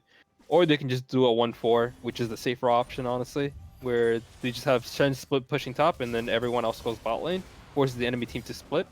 Oh, the trade top lane with Infernal. Infernal Soul on the Shen too, man. It's just an extra like 100 damage per trade. It's so oppressive. It's area of Yeah. effect too. I assume that they just have to ban out the Shen next game. There's no way you get either that or you just stop playing the Camille and just play a Mordekaiser into the Shen. Or just a tank. I don't know. Yeah. Like something Camille's that can. just not to play into the Shen. Yeah, I agree. She seems super confident into it each draft, but then the game comes around Yeah. and she's just a tank. Camille only Oh, has that's a stun. Ooh. Max range stun onto the Zoe. Very nice by Syndra. Beautiful. Okay, never mind. Udi is the one split pushing. All right, Trick. Gates. Yeah. Rakan looking for Honestly, a little which makes vision. sense since he's tanky. He's more. Yeah, he's fast enough leeway to for- pretty much escape any kill pressure. Yeah. So Syndra stepping up a little too far for my taste. Yeah, it's all good though. Lucian dashes in. Oh, Lands a stun into the ultimate. oh, Camille flashes out. Rakan misses the engage onto oh! everyone. This is game But here. this is still... Oh, barely misses Olaf. the light piercer. And there we are. Shen with the ult in has a bunch of movement speed coming out of it. And is able to land the taunt into the Olaf and finish him off. And this should be GG in a Yeah, 1-1 match so far. a lot cleaner from Ruby this game, Yeah, for very much sure. so. The Camille pick is honestly just self-inflicting wounds. Honestly, it's just like And when that... you're playing Camille, there's 3 champions you don't want to play against. That's Shen, Jax, and Fiora. Shen is definitely a hard matchup. And that is an FF vote coming out from the other side here. Exodus. Yeah, from Exodus. Sorry, I keep forgetting their name. But that is an FF vote coming out from the side of Exodus. And that is going on to a game 3 for tonight. Very well played by by Ruby that game. Collective Exodus didn't quite have the win condition. Lucian got fed early, and he ended up just rolling the game along with the Syndra ADC. Very interesting flex pick, the The Syndra pocket actually. picks. Yeah, Yep. actually, the The pocket pocket pick ended up picks. being quite the oppressive pick for the enemy bot lane there. That was pretty fantastic to see. Yeah. And this game 3, Exodus has to ban out. I mean they have blue side here, so they don't really need to ban out the Udyr. They can threaten to first pick it and force Ruby to either ban it out or just deal with the Udyr. But I think they do need to either switch around their top pick or just flat out ban the Shen. Um, Otherwise, Ruby's doing really well with the Syndra pick. Who knows? Maybe they have another mid lane or another AP champion in the bot lane to pick. I do know that one of the coaches I was a very big fan of Cassiopeia bot lane. So Yeah, maybe she's he pretty gets forced fun. onto that. Maybe that's the Syndra counter. Just play a mage into a mage. Yeah. But as we get into the next game, we're gonna take a small. Okay, it looks like they're also e-subbing They're their just mid subbing the laners, so they're entire just gonna roster. they're just gonna put a bunch of random players who aren't even on the roster onto the team, hoping for a better outcome. And so do they lose another 2 bans if they do that? I presume so. Really? I mean, That's they're e-subbing 2 new players, so honestly they just lose all their bans. oh oh I see. Yeah, they're subbing Huh. in. Oh, okay, no, never mind. They're subbing in 1 player, It's just so the they mid lose 2 lane. bans. Yeah, so Yeah, they lose a total of 4 bans. interesting. All right, well, we're gonna catch you next game in draft in about 5 minutes or less, and we're gonna take a quick break. So, see you all in a little.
Hey, and we're back for game 3 of CCG Ruby versus Collective Exodus, week 1, and Exodus is subbing out their mid laner. So, do you know if they actually lose 4 or is it just 2? Because I mean, in most leagues it is 4. You get an additional penalty for e-subbing, but oh, it is 4 because they didn't ban the yeah, whole first draft. Okay, so yeah, that's they e-sub their mid laner as well, so they actually lose out on 4 out of their 5 bans. And Udyr and Seraphine are picked up for Ruby, and that is also just such a strong early pick. And they actually first picked the Shen away because they literally can't physically ban it. Think about that, bro. They can't ban the Shen. They can't ban Udyr or Seraphine. So they picked the Shen, and then Udyr Seraphine goes over to Ruby, and this is obviously already a commanding draft. That's absolutely bonkers. yeah. If you can't beat them, join them. Can't beat the Shen, you gotta take them.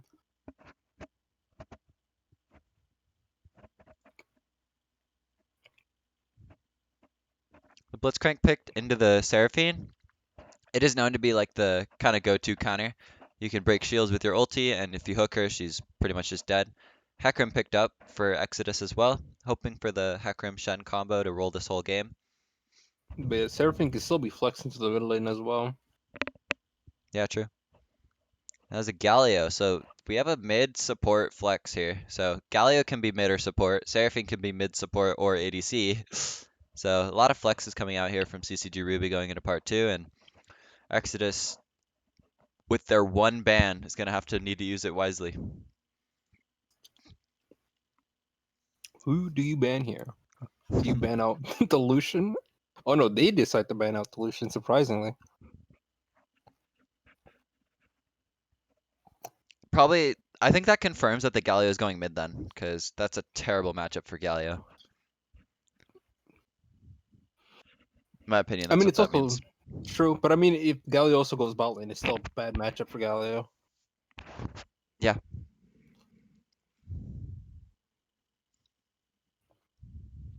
Last no ban, having to wait out an extra 25 seconds each time, or 30 Yeah, seconds. Azir. So triple mid lane ban here.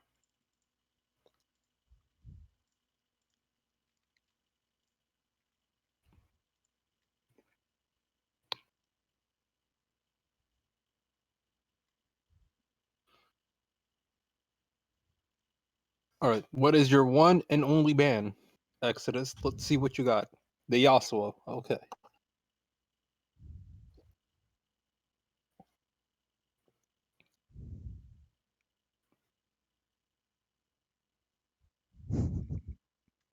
I mean, I guess they took it. Technically, it still can play Yasuo mid and then have Seraphine bot lane with Galio. Yeah, Seraphine Galio bot would have been something. But The honestly, Mordekaiser counter pick. There it is. exactly what you were talking about the games before. They need to either pick the Shen or pick the Mord into the Shen. So, looks like they know what's up. Imagine taking away the Shen from a Shen main and just banning it out. They couldn't ban it out, bro. They have one ban. The Can they one. can they use it first draft? Like first part? Do you know? Like they can Yeah, they can choose? use. They can pick and choose whatever they. So I guess yeah, they coulda, shoulda, probably coulda, woulda banned it away. Honestly though, once you see a Shen ban, I feel like you just start building a comp all around Yasuo and just have the mid play as main champ, yeah? Felios picked up here for Collective Exodus as well. And True, but you I'm can also just play Cassiopeia into the Yasuo, and Yasuo just doesn't get to play the game. or like Renekton too. Something like that. Aphelios and Anivia locked in. Those two champs don't really go in with Hecarim and Shen. So it looks like they shifted to more of a peel back and let the enemy team come into us kind of comp. Yeah, and it's going to be the Yone. I want to see an ADC here. Oh, it is a Yone. Okay, Huh. Tristana mid. All right, yeah, Tristana. So I did want to see an ADC so that they have some scaling. DPS. Yeah, and DPS in these fights. They kind of needed a lot of damage here, considering the rest of the team is all just bruisers or a Seraphine. But Yeah. yeah, pretty Overall, awkward draft from both sides, in my yeah, opinion. But I think CCG Ruby has more power picks here, so I think they're in a better spot to win this game based off of draft solely.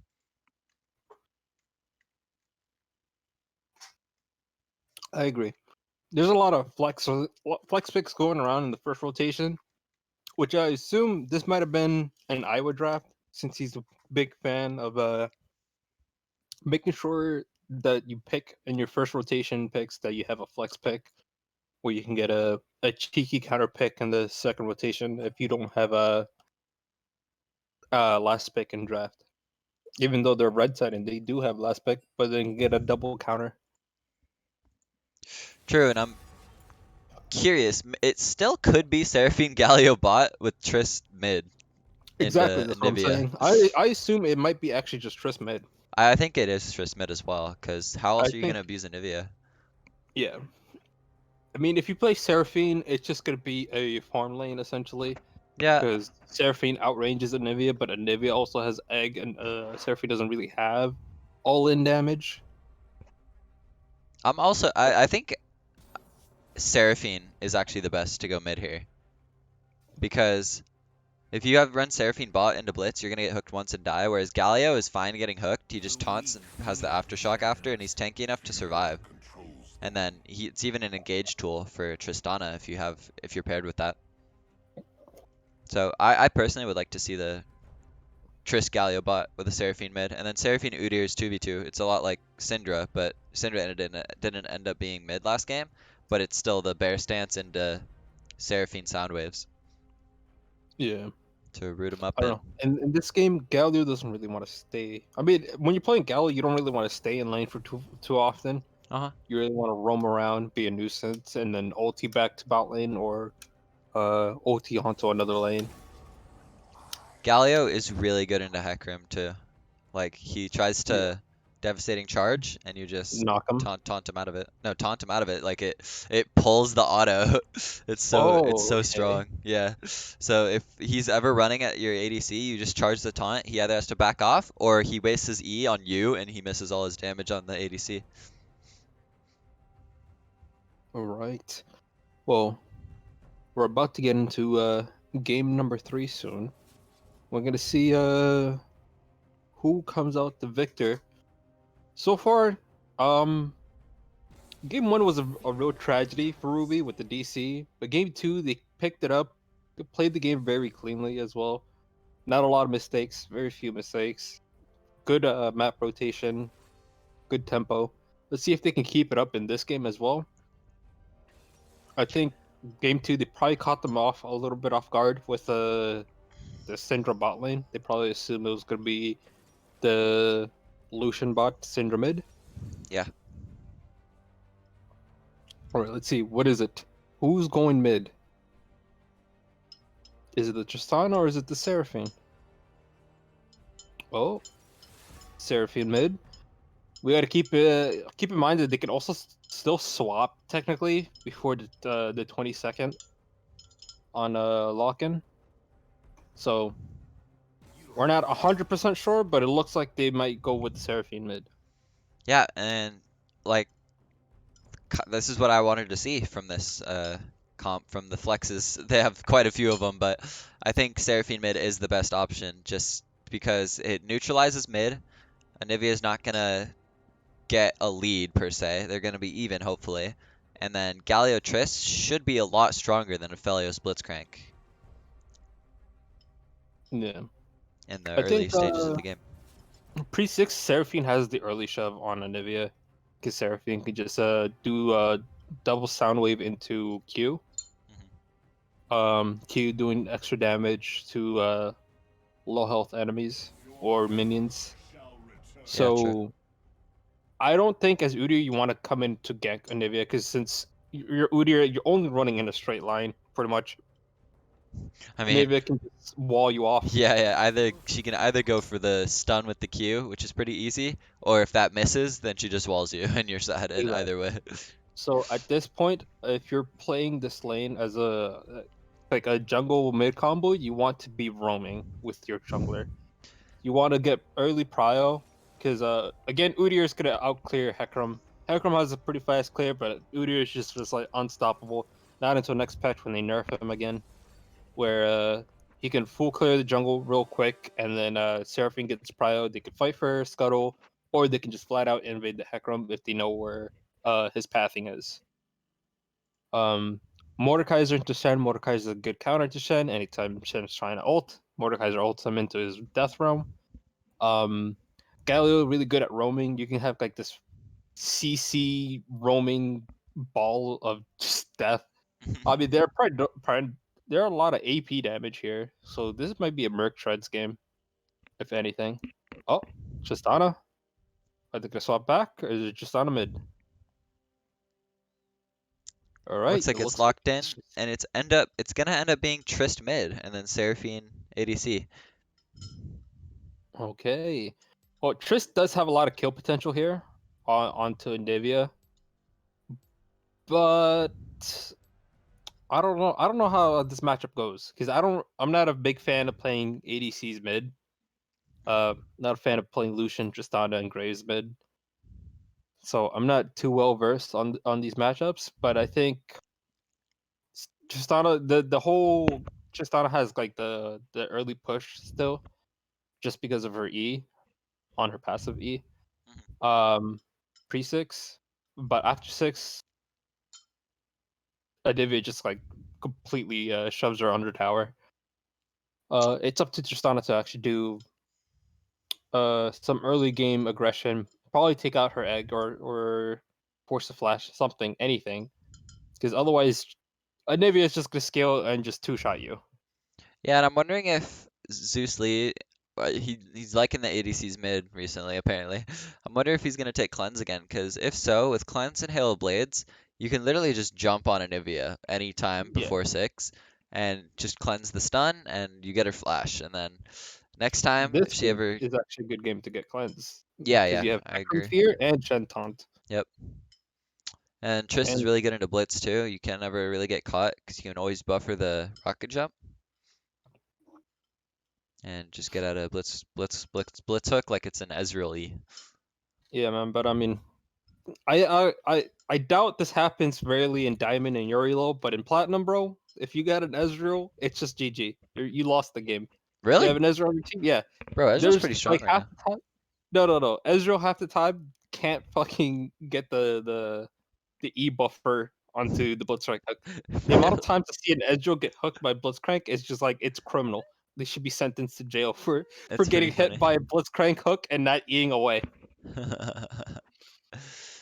Little unfortunate, but it's pretty. The timing's pretty forgiving, so um, Yeah, that's what I'm saying. It's just like it's very forgiving to play Ezreal, one of the safest ADCs to play, especially into hook champions, like especially Blitzcrank.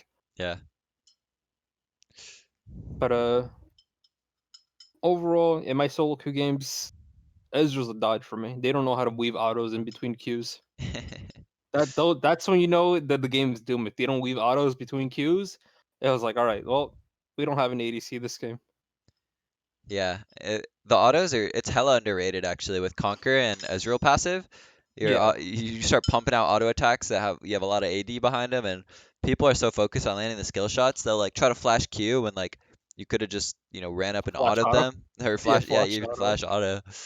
But very underrated. The best Ezreals know how to do that. I don't even know why we're Yeah, talking about Ezreal. Uh, not winning this game, but true, it true. was, Just on a tangent about yeah, the whole skill the checking Tristana. buffering. It was the Tristana Yeah, W into Ezreal E, and yeah, it's all good though. Nothing else to really talk about at the moment. We already ran through the whole game or comps and whatnot. the overall, it's up to Ruby to play really aggressive early. Try to get some early game leads because Yeah, they get Aphelios and outskilled Ivia. heavily by Aphelios and Yeah, Divya. yeah, I agree. It's funny they get outscaled, but they can always still win a fight just off of a Seraphine ult. Like, Yeah, it's a Seraphine ult into into a Galio taunt. Oh my god. yeah, nuts. Or vice versa, Galio taunt into a Seraphine. It's like just that combo is just like CC lock for eternity. Very true. And it looks like Oh, they're going for yeah, it looks like both CCG. It looks like people two invade? 5 stocks because Blitzcrank and Blitzcrank hook is really good. Obviously, you're gonna invade with that. But so is Galio taunt for stacking. Galio taunt when you stack is absolutely bonkers. You get a 5-man taunt The and best. Seraphine as Oh, well. they're both That's invading each other. I think the yeah. best thing to do, if I was Ruby here, I would actually just let them invade us and then wait for them to come back into their own jungle Yeah, I'd wait in and that try to stack bush there. right outside of red, like in between red and the river, and then wait for them Yeah. to come back. Okay, Blitz uses the hook. Oh, yes, this is exactly where I Here we wanted go. them Here to we go. go. Here we go. Oh, Oh, why did he Mordekaiser. They should leave? have just waited. So they Okay, didn't. now the It's chances okay. begin. We know more than they do, honestly. Oh, flash taunt by Galio. The Shen taunts in as well. Seraphine lands an E onto the Blitzcrank, and that is Ooh, a first blood. Mordekaiser with first blood onto his opposing laner. And this might be a dead Blitzcrank too. Oh, Oh, Blitz lands the hook, oh! but Good flash. yeah, good flash. Hey, Gets out of tower yes, real quick. does level 1, baby. I This like to is what see we him. like. And Mordekaiser up a kill. Enemy laner, the Shen is the one with the death. And I think if I were Mord, the Shen already TP'd, I would just back cash in with a Dark Seal or something and TP back top. Just have that extra lead. I But agree. looks like he's holding on to that. Maybe he's looking for a part of his actual build before backing, which I could see. So Also, Hakram has to start leaseless. He started wolves. going Wolves into Gromp to get the health Yeah. back. Ooh. Okay. Grind him up, Morty. Yep. Mord lands the Death Claw. And both it's funny, both these laners have their not damage ability because they both went for the Upgraded. invade. Oh, okay. This is the Triss with Hail Blades, level 1, and she did take cleanse, by the way. And I also Yeah. really like that Udyr took flash because playing flashless Udyr into Anivia is pretty doomed. A death sentence. Yeah. Hopefully I see some Hypothelios plays this game. I love that champ so much. Oh yeah. We'll see if he gets enough space to actually auto in these fights against Yeah. a team I feel like that. Aphelios is like the highest skill cap ADC you can play. There's Yeah. like Agree. a lot of combos. Ooh, top lane doesn't have the flash, so he can't go for the flash Q tech. Yeah, but the fact that he's 1-0 and he's getting this Zoning lead, him off. yeah, is gonna be really good for Mordekaiser when he gets his first reset in. And we see the Trist, ultimate prio in the early game as we expected as well.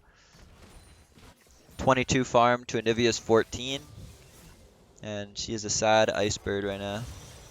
Yep. Gotta love those 80s mid. And I think Udyr should have popped top for a dive here, because look at how Yeah. free this is. He's so low. He is going for bot crab though, so I guess he's getting both scuttles, and probably just wants to say jug diff at the end of the game. So honestly, I Did respect Hecarim it. not take his blue? He went wolves. Yeah, He I went guess not. wolves. Oh, that's a solo nice kill. ISO Q. Gets the isolated crit Q damage onto the Shen perfectly there.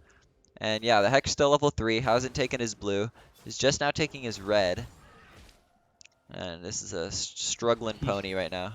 Yeah, he is so far behind. He's down a level. Yeah, he's half Udyr's farm once Udyr finishes this Gromp. When you play Aphelios, what is the supportive choice that you would like to play?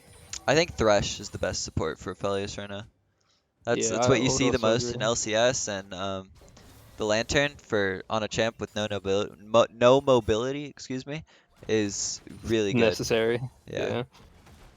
And then he also sets up really good kill pressure with his hook into play.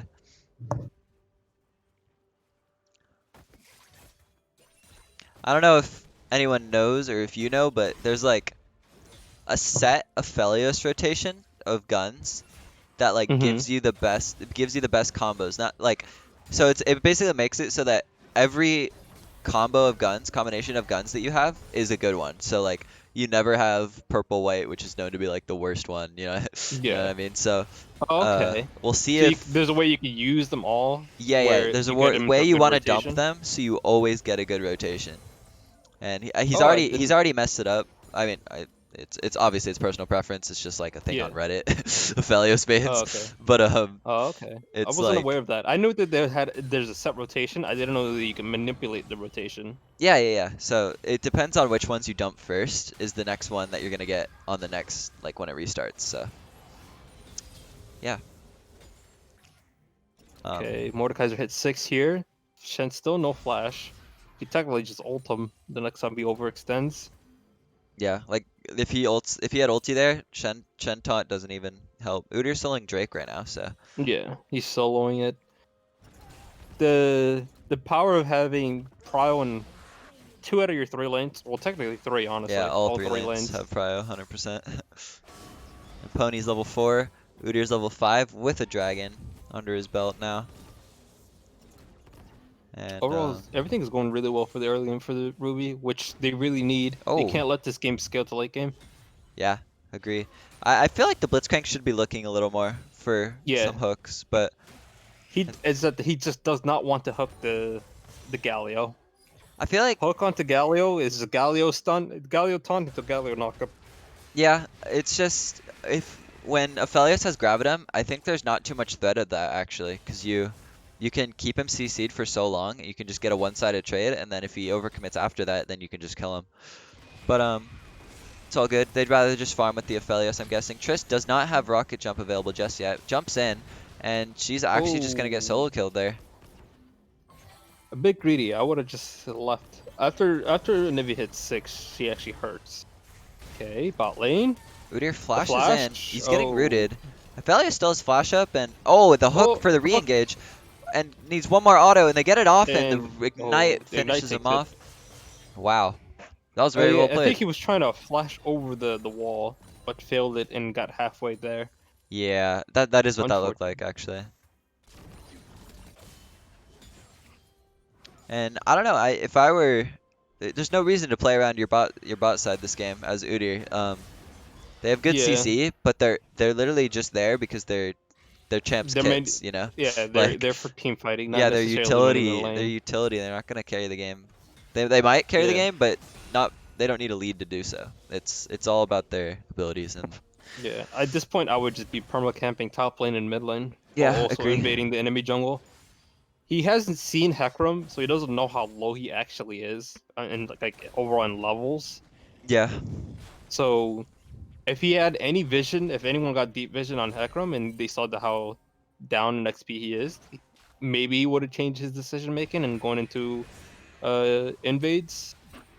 Oh, good try with the hook there. I also want to point out Nivea Wall can cancel Tristana's W, like if you catch it midair, and that could have happened there, and that would have been Triss Flash, pretty sure. But Yeah. doesn't go for it. Maybe doesn't know about the interaction, and it looks like a little tussle happening here in the top side over this Rift Herald. Okay. Good Anivia stun. Anivia wall barely hits the Udyr. Hecarim dashes through the wall. It has phase rush to get out. Shen taunts through. But Ooh, just keep your the eyes heal. on the Mordekaiser. Mordekaiser ults to Shen. He's in the death realm. Shen. Oh. Oh, fail Alright, that's flash. not what you And like to now Mord see. is dead. That's not what you like to see from the guy with all the kills on your team. Little unfortunate. Has his W Oh, available. wait, Maybe does lands he a pull walk into out? Oh, re-engage never here. mind. He's not able to walk out. Blitz hook comes back up. And I'm pretty sure he can actually wipe that fight if he plays it better. Yeah, just play better forehead. Well, I mean, the flash, obviously, but Yeah. If you got the flash over the wall, that would have been a kill onto Shen. I think he still dies afterwards because the rest of his team had to leave. But maybe, trading yeah. 1-for-1, not the worst. Feels bad, but gotta do the best out of a bad situation. Yeah, it's all good. They don't get the Rift Herald or anything. They just get the one kill onto Anivia. But Anivia is really fed right now, and this is not what you picked the Tristana for at this point. Yeah. At this point, I would just be looking for Hecarim in the jungle as Trist. Like, you can just jump on him and Yeah. insta-kill him. He can't really do much without any armor. So, Yeah. Another thing is that the support is not roaming. they allowed Blitzcrank just to free roam while Galio was again sitting bot lane. It's the first, like, it's the same mistake from the first game, where they allowed the enemy support just to free roam while the uh, Ruby support was just sitting in the bot lane soaking up XP, Yeah, true. which The Leona. yeah didn't allow their ADC to get solo XP, so the enemy ADC is up in levels, and they're not really getting anything out of it. They're And they not diving just the affiliates. losing everywhere around the map when that Yeah, happens because they don't have any pressure. yeah, just support gap, you know. I mean, he's not getting kills mid. It's all good, but you also don't need to like protect Seraphine that much. And it looks like Seraphine is going for the Moonstone Renewer build, which I do Yeah. like because your AP Mord is the most fed member on your team, so they're gonna be getting magic resist. You see Shen already with the Merc treads, and I think it's a good buy. No other real healing on their team. They're gonna need to buy Grievous runes They for should be this able to member. get this dragon for free. Nivea is looking for a roam top lane. She Yeah, was caught Nivea. on a ward. Yeah, Mordekaiser's full Okay. backing off. She reappears on the pink, and Mordekaiser understands he's allowed to step up a little. And it looks like CCG might be looking to set up a dive mid. Nope. Okay, Galio Oh, Udyr returning Seraphine back to over the bot lane. pushing. Seraphine's getting a little caught here. I think she can stall long enough for her team, though. And they have Galio ult. Yeah, Seraphine ult into Galio ult. Shen ult is following up, too. Udyr needs to get his booty over here. Good Galio ult. And Mordekaiser interrupted the Shen ult in the top lane, by the way. So this is actually still just a 3v3 with the Hecarim. Hecarim whiffs the ulti. And that guy almost dies to Aerie. But overall, just global ults used, and you were right, Mordekaiser ulted the Shen topside to stop his ulti, so that was the interaction you were talking about. Yep. Easy counter. But overall, I think if they actually, like, Aphelios was forced to flash out of the Galio ulti, so he didn't get knocked up. After he used his flash and was running towards the tower, I think you swap over to the Blitzcrank and just actually finish off the kill. Yeah, I agree with that. Seemed like they were a little split when it came to who they wanted. They wanted the Aphelios, but homie was too far. Yeah. But overall, good save on the Seraphine. She didn't die, even though she was overextended. Tristana All jumping in. This could be a solo kill. She has egg available. Blitzcrank is here to actually bail her out, and Triss doesn't get a reset. Oh, she does get a reset after from the bomb, actually. So the full bomb gives the reset. I forgot about that, but ADC main, by the way. hey, come on, man. Hey, Triss, alright, man. Triss is more of a mid laner, bro. You're not wrong. You're not wrong. Don't replace Triss spot lane. But that is still a thing. Like if you flash in to finish an Nivea off, hoping for a reset, it feels so bad when she goes into egg and you're just like, welp. Same thing with Pyke. You don't get a Pyke ult reset. Oh, Mordekaiser's yeah. getting collapsed on. He doesn't have his ulti available, so he can't just grab the blitz and 1v1 him in the realm, and he's just perma CC'd before he can even pop W. Yep, here's the thing with the roaming support again. You just don't Every know time. where they are. Always impacting the map. I blame Core JJ for this playstyle, honestly. Felius is purple white. Not the best combo. It makes me very sad. Ideally, you want red and white, right? Yeah, red white is the strongest. Blue purple is So what- pretty good as well. What's blue? Oh, Infernum? Yeah. So you get like AoE roots. But he needs to just spam his Gravitum Q to get rid of this combo before he gets ganked, because if he gets ganked, it's literally doomed. Yeah. Actually, it's not that bad, because you can throw a turret down, and your turret slows when you have Gravitum. Yeah, So- but they nerfed the turret where now it just doesn't last as long, and it's also like can get two-shotted instead Yeah. of having like 3 autos Yeah, true. like before. Mr. 200 years getting nerfed He has seen better for a year days. straight.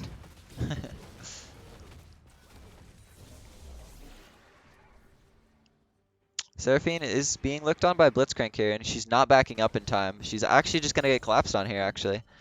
See if Blitz can land the hook. Dodges Nope, the good hook. sidestep. Nice. That was a flashless Seraphine. Doesn't pop the ulti. She's confident enough to dodge the hook there, and good job knowing her limits. He just says, "I am better." And Okay. Galio a little might be caught here. Anivia could have walled once again. I feel like this Anivia is a Yeah. little slow on her This walls. But they can. Oh, they could have committed into this choke point. yeah, I think they could have gone on Gallo. that.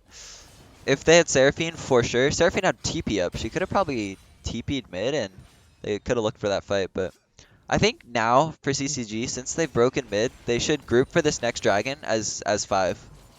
Yeah. Or You even just want to force a Mordekaiser top 5-5. lane. Mordekaiser's fine because he has TP. Oh, Whoa.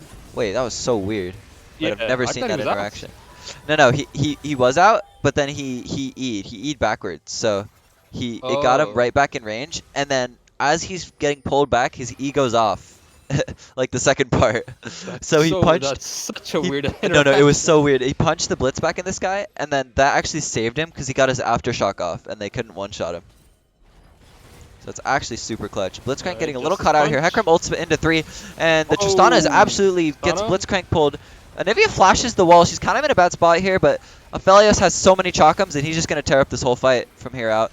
Nice wall by Anivia. There it is. Those are the walls I was looking for, and that is a clean, almost clean 3-0 for, gosh dang it, dude, for Collective Exodus. And that is the dragon going over to them right after as well. And now we see about 1,000 gold lead over to Exodus as well. Yep. Ooh. Oh. Okay, Mordekaiser with the ult, and it seems like Shen is at the edge of it already, out of his tower. Needs to land 1 Q to get this kill here. Oh, lands the Q, but it's just a little too late. Shen burns his flash, Mordekaiser burns his ult, and honestly, I was saying they need to fight around the Mord, but they just lost 4v4, and oh, Oh, he tried to get the last second. That's a little awkward, but Yeesh. No, he doesn't get this tower. He didn't build up a wave long enough to get the tower. doesn't get the Right now, he tower, wants to shove it in. burns his flash, and That's just a real Yeah. feels bad moment. it is a feels bad moment. Just think of the 2 Mordekaiser flashes this game so far. Oh man. Little sad, but it's all good. He's getting the reps in. The more flashes he uses, the better he'll be at it in the later, in the future. Anivia should just wall here. She's all good. She's gonna try to get the blue on her way out. She actually Oh, yeah, does she get gets it the blow. with an ulti tick. And CCG is just catching no breaks here. I do like how the Mordekaiser's building Nashers, committing to the split push threat. Yeah. I think that is definitely the best build for him to go right now. Alright, we already got 2 tabbies. I mean, not tabbies, Merctreads. Merctread from the Shen and Merctreads from the Hecarim here. Yeah, I'm surprised Blitzcrank opted for the Swifties. But, I mean, he's been playing around the map, so that's why he wants the extra mobility. yeah. He doesn't really want to take skirmishes. He just wants to get that one hook punch and then walk away. Oh, That's a Seraphine ult, and it burns the Aphelios flash, so pretty good trade there. Won't be up for next dragon. Maybe that can be the fight that they win. And this is the first time where we saw the dragons split between the teams. The first Yeah. game. Last two games, one team has just gotten Soul 4-0, but True. so the win cons have come up really early in these past few games, but this one it should be coming up a little later, since Yeah, it's gonna have and to take that's 5 drags. very well. That goes so well for Exodus. Yeah. The less they have to fight and the more they can farm, the better it is for them. Having a Nivea already doing really well, scale even harder than she already is, and then Aphelios gets to free farm. Udyr might be getting picked here though. If Aphelios had Gravitum, that would be a dead Udyr, but doesn't have the purple gun there, so Udyr's just gonna walk it out. Doesn't have to burn flash or anything. Doesn't have flash up to burn anyways. And Mordekaiser's still just perma pushing into this tower. Yeah, at this point, if he's just gonna be perma pushing like this, you really want the Udyr to come in for a tower dive.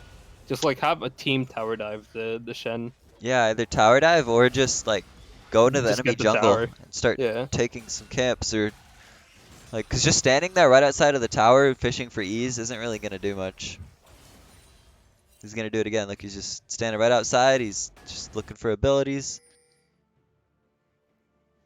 Yeah, like for Shen, it feels. Oh, Ooh. Tristana gets hooked over the wall. They're sitting on a ward, and the tower falls, and Mordekaiser's actually going to go for a solo kill here. Shen, no flash to bail him out this time. And this should be a kill Saving for the Mord, taunt. even when he taunts. He has no flash up. Yeah, that is a solo Yep. kill over to the side. Just start autoing him to death. Yep, that's the devil dagger. That's what it's for. But yeah, But Tristana not respecting the Blitzcrank hook for sure.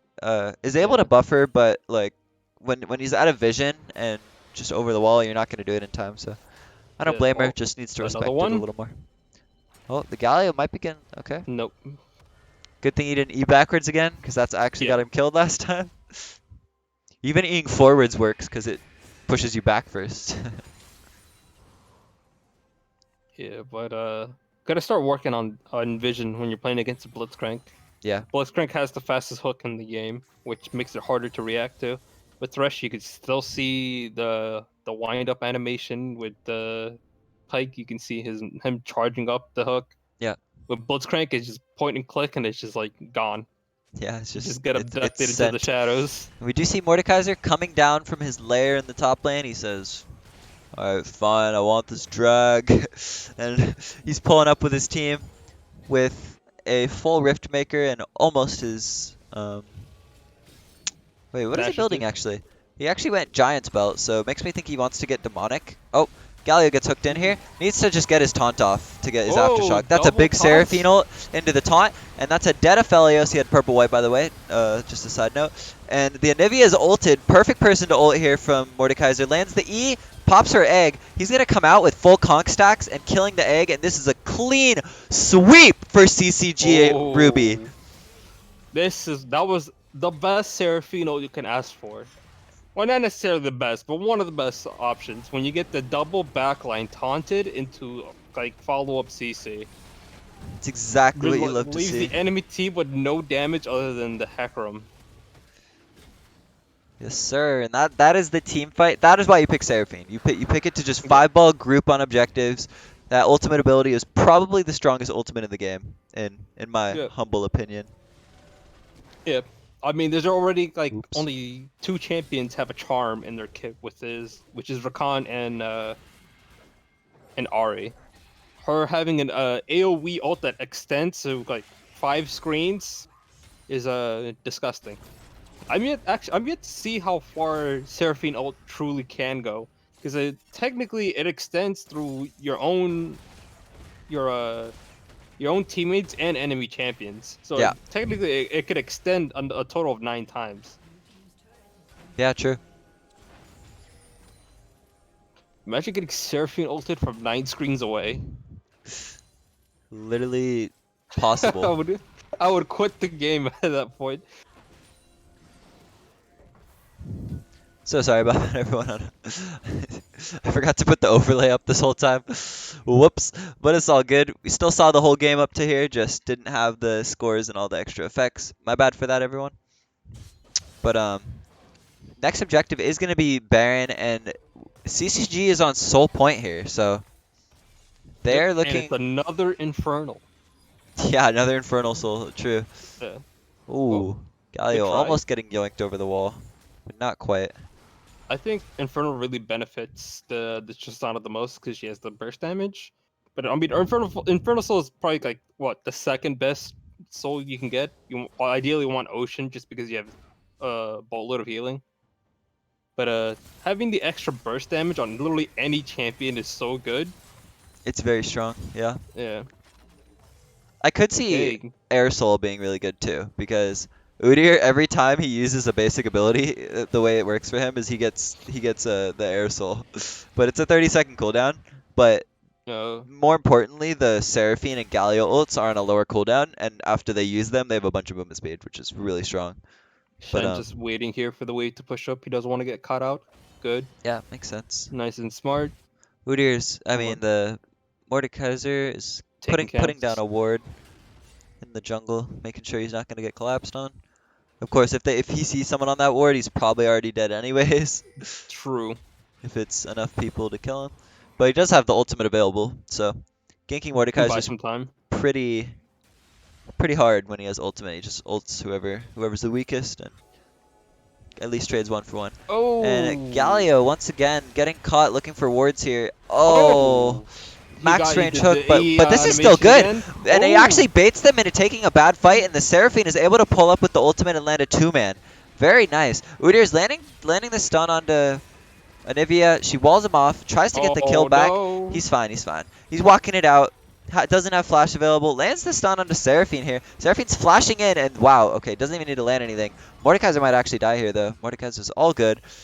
Seraphine flashes in, Oh, misses the E, Chem misses tank. the Q. That's a The flash flash. and chem tank, and Oh, he there's the still taunt. gets the taunt. He gets the taunt Oh, off, and that is a solo bolo for the side of Shen this time. I guess that's why you take the chem tank. I guess that's I also why you don't get taunted on your tower. That's why he was playing outside of the tower all top lane, I guess, huh? Yeah.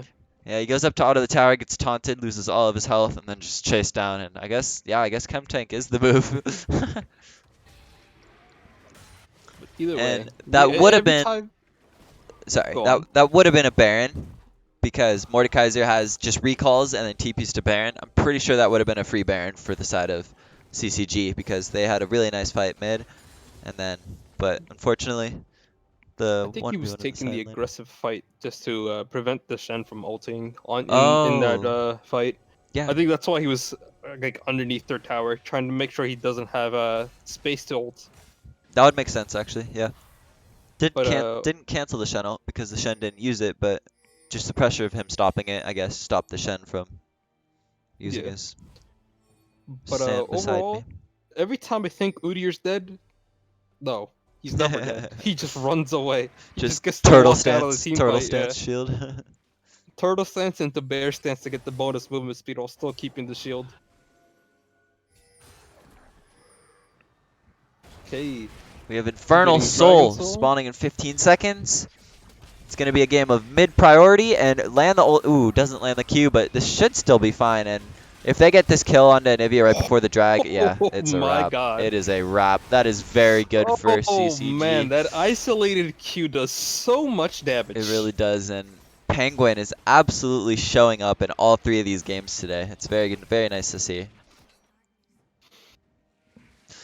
That should be just an Infernal Soul over, maybe a Miracle Steal from Hecarim, but I think the Dragon's already gone. It is, and that is Infernal Soul over to the side of CCG Ruby. They can immediately just move on to Baron. Nevia's still down for another 20 seconds. She still has TP. They really want to burn this down. With Tristana and Udyr, they have really good DPS, especially since Morta also has the Nash's Tooth completed here. This Yeah, should be true. just nuked down. They should reset and then push waves and threaten to siege. Yep. Overall, Ruby's in a really good spot right here. They're up 6k gold as well. Yeah, I guess I guess this is the result of losing 4 out of your 5 bans. You give Ruby Udyr Seraphine first 2 picks, and you're forced to pick Shen blind. It's real feels Yeah. bad for having to E-sub in all these Yeah, players. this is a draft gap if I've ever seen Yeah, one. no, I'm gonna have to agree with you. And Seraphine did buy Chem Tank Purifier or Putrifier. I mean. Oh! And that's a nice hook onto the highest value target you could possibly want. Shen'll onto the Aphelios just to join the fight. Big Seraphine ult! A Seraphine 3-man Seraphine ult Beautiful. once again. Shen lands the taunt onto the backside, almost finishes the Seraphine, but isn't able to quite find it. And this is an ADC in 2021, bro. Good luck. Oh, okay. Lands the hook onto the Birdman. The Birdman says, alright, that's fine. I'm going to just go in on you. And the Trist Bomb should kill. And that is a clean sweep for CCG Ruby. They have should Baron, end here. Infernal Soul, Quadra kill for Zeus Lee. And this should be the end of the game. Wow, very well played. The Seraphine pick is just so oppressive. Seraphine, yeah, It's Seraphine so needs oppressive. to be nerfed. Please nerf Dude, Seraphine, she's been this way for like freaking 5 patches now. I'm not, dude. Yeah, It's been gross. Oh, okay. What was that interact? Oh, he ulted him Yeah, away. Tristana Okay. ulted, yeah, Oh, yeah. good game. Oh, pentakill. Oh, it ended up being a penta! Ends with a penta for Zeus Lee. Well, overall, good game. Good game one.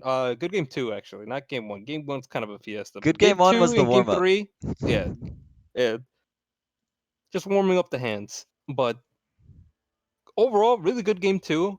Game three, kind of a draft gap, but these team fights with Seraphine is just so broken. That ulti extending is very broken. Also, like all three of their ultis and team fights got at least one of the two major carries, which was a Phyllis and a Nivea. Yeah. And then forcing the Phyllis to fight a fed Mordekaiser feels real real fucking bad, man. Yeah, it was quite. That's exactly what they needed to play for was um the team fights with the Seraphine ult. And they knew their win con and they fought around it. They just chilled in the early game, and I guess mid game is where their comp excelled the most, and they definitely showed up and ended the game by 30 minutes before the Anivia and Aphelios could get Aphelios their cuts. third items, and very well played by CCG Ruby. Yeah, overall really well played. And also ended with the surprise pentakill. Pentakill, yeah. Honestly, didn't know they worked like that. He just walked back in and died. But overall, good game. This gives CCG Ruby starting week 1 with a 1-0 lead, or 1-0 score, I should say. Overall, they improved throughout the series a lot, but I think next week it's gonna be a little bit harder. Hopefully, it will be a little bit harder since the enemy team won't have to sub 2 players in and lose 4 bans. But overall, I think like game 2 was a bit of a draft gap because they spent Camille top again, Shen again, and then game 4, all those bans lost. Yeah, very. The 4 bans was absolutely brutal. Yep. Well, I think that will be it for us. There is a new announcement that CCG is also launching their online store. You can buy CCG merchandise right now. I'm not sure where the link is, but if you join our CCG Discord, you could see our CCG merch. There's jerseys, there's masks, a few more things in the works, I assume. But I think that would be it for me. Um, you can take over the rest, Joe. Yeah. Not sure. We're gonna do a quick post game interview with someone from Ruby. Oh, If okay. yeah, yeah. Who do you want to Who I don't know get if in there here? someone's asking. I'm not sure exactly who wants it. I just see it in the chat. Someone asked if we want a post game interview, and I said sure. So um hold on. Who do you want to pull in? Out of all the Oh, players, you're who just do you gonna think? yoink someone? No. I mean, like Oh, that'd be funny. you could take your pick. Who do you want to pick in here? You want to Alright, get alright, yeah. It's gonna be Ruby. He's in the waiting room, two below us. So which eh, Ruby? oh, sorry. Zeus Lee, Zeus Lee. Oh, Zeus. No, no, Okay. no. Do you see him right under us in the Discord? Yes. Okay, yeah. I'm gonna go to. Hello, we are here with Ruby Zeus Lee. How are you feeling about those games, bud? Pretty good, pretty good. Yes, sir. Where did you think so game one? Walk us through it. Because So in game one, I don't know if they told you, but our ADC DC'd bot lane. It wasn't the oh, whole like yeah. the first fight they got a triple kill. You know, it set us back. It didn't lose us the game, but I think everybody's mental went kind of downhill, and just we got like it was like dang, we couldn't really do much about it because like yeah. But I think everybody just wasn't really focused up and playing at their best. And then I think game two, we kind of just came back and showed that we were kind of wanting to win that. Yeah, definitely And looked like a warm-up game for you guys game one, and oh then yeah, hitting yeah. hitting your strides in game two and three. Running the ADCs mid. I love to see it, my man. So that wasn't really planned at all today. That was kind of just like Flex picks fucking yeah, going in the favor of the matchup. yeah. I'm assuming that was an That Iowa was draft. oh, that was both of those last two are Iowa drafts. Steve Yeah, drafted I again. called it. I know that man's drafting when I see it. Yep. Iowa Giga drafted us, and just like game one, we should have won that. Like we won draft. Like I feel like we won draft. We had the comp, and it was just I don't think we executed it well, and it wasn't working. The It was Kaisa just DC was unlucky so DC. unlucky, Yeah, dude. Like yeah. Yeah, actually. we got an instant setback, and it was just unlucky, and It's all good. What matters is you guys bounced back games 2 and 3. The Seraphine, you guys got so many power picks in the last game Yep. because of the 4 bans It was that they were looking missing rocky. out It on. was looking rocky at first in game 3, and then I think we just said we're not going to lose this, and everybody focused up and just brought it right back. Yeah, totally. Very well played. Congrats on your win. First week starting off 1-0. And Yeah, good First week luck. thank starting you. off with the Penta as well. Yeah, Yeah, the for real, the pentakill. Yeah, pentakill. We were like, as the Nexus is exploding, we see yeah, pentakill. yeah. That was actually kind of nice. I mean, I didn't expect him to just run at me like that, but he kind of did it. So thank you to him, whoever that was. But thanks for the pentakill. Hey, I don't know if Steve is watching, Coach Steve, but can you get a clip or not necessarily clip or a GIF of Zeus dying level solo Hey, to hey, hey, hey, Anivia? hey, hey. So we're Can we gonna get we're gonna can we talk get about that can right we now. get a good GIF of that one? I was sitting on 1,800 gold, and I played like a fucking ape. That's all we need to know. Hey, we all do Yeah. it And then sometimes. I got tilted after that, and I was like, oh fuck. And then I got hooked by Blitz, and it was just even worse. And it was just the game started going downhill, and then Yeah, just don't get hit I think. forehead. Thanks, bud. We had no vision. So, I mean, that sounds like a team problem there. yes. Well, we'll figure that out. I mean, as he placed the pink ward, I got hooked over the wall. So I mean, I can't really. I'm not gonna. It's nobody's fault. That's my fault. I should not have been walking there. So I mean, yeah. But Mistakes were overall, made. We brought it back. There's a lot of shit we can work on, and we're gonna work on that and try and figure it out before next week. yeah. But Very, overall, good start to the season. Yes, very good morale boost because the last few scrims have not been too well. I feel it personally, and we've just been getting stomped, and now we feel like we actually can get something rolling, and yeah, I feel like the team's doing a lot better now. Well, Now next that week, we have that win under our belt, I feel like it yeah. feels pretty well. Well, next week there probably isn't going to be a team that loses 4 bans, so the game's going to be a little bit harder Yep. since you don't get free reign game 3 to pick Whatever the Seraphine hell we and want. Udyr. Yeah. But That was a feel bad for them, but I mean, can't really like we no, yeah, gotta you take the guys, you guys, advantage you where we guys, get you it. guys took the opportunity and ran with it for sure. Third game, so Yeah, hat I mean, props to you guys for sure. yeah, it sucks that they had to get so many subs, but I mean, you gotta prepare for that in the beginning, anyways. Like, yeah, all right, man. Well, Well, that's enough questions congratulations. for me. Yeah, huh? we're That's gonna enough questions for me. Yeah, we're gonna wrap it up. Congratulations on your big win today, and you guys play again next Friday. yep. Next Friday again, I think. All right, cool. Well, All right, good thank luck you very next much. week, and congrats on your win today. Good work. Thank you, thank you. Yep.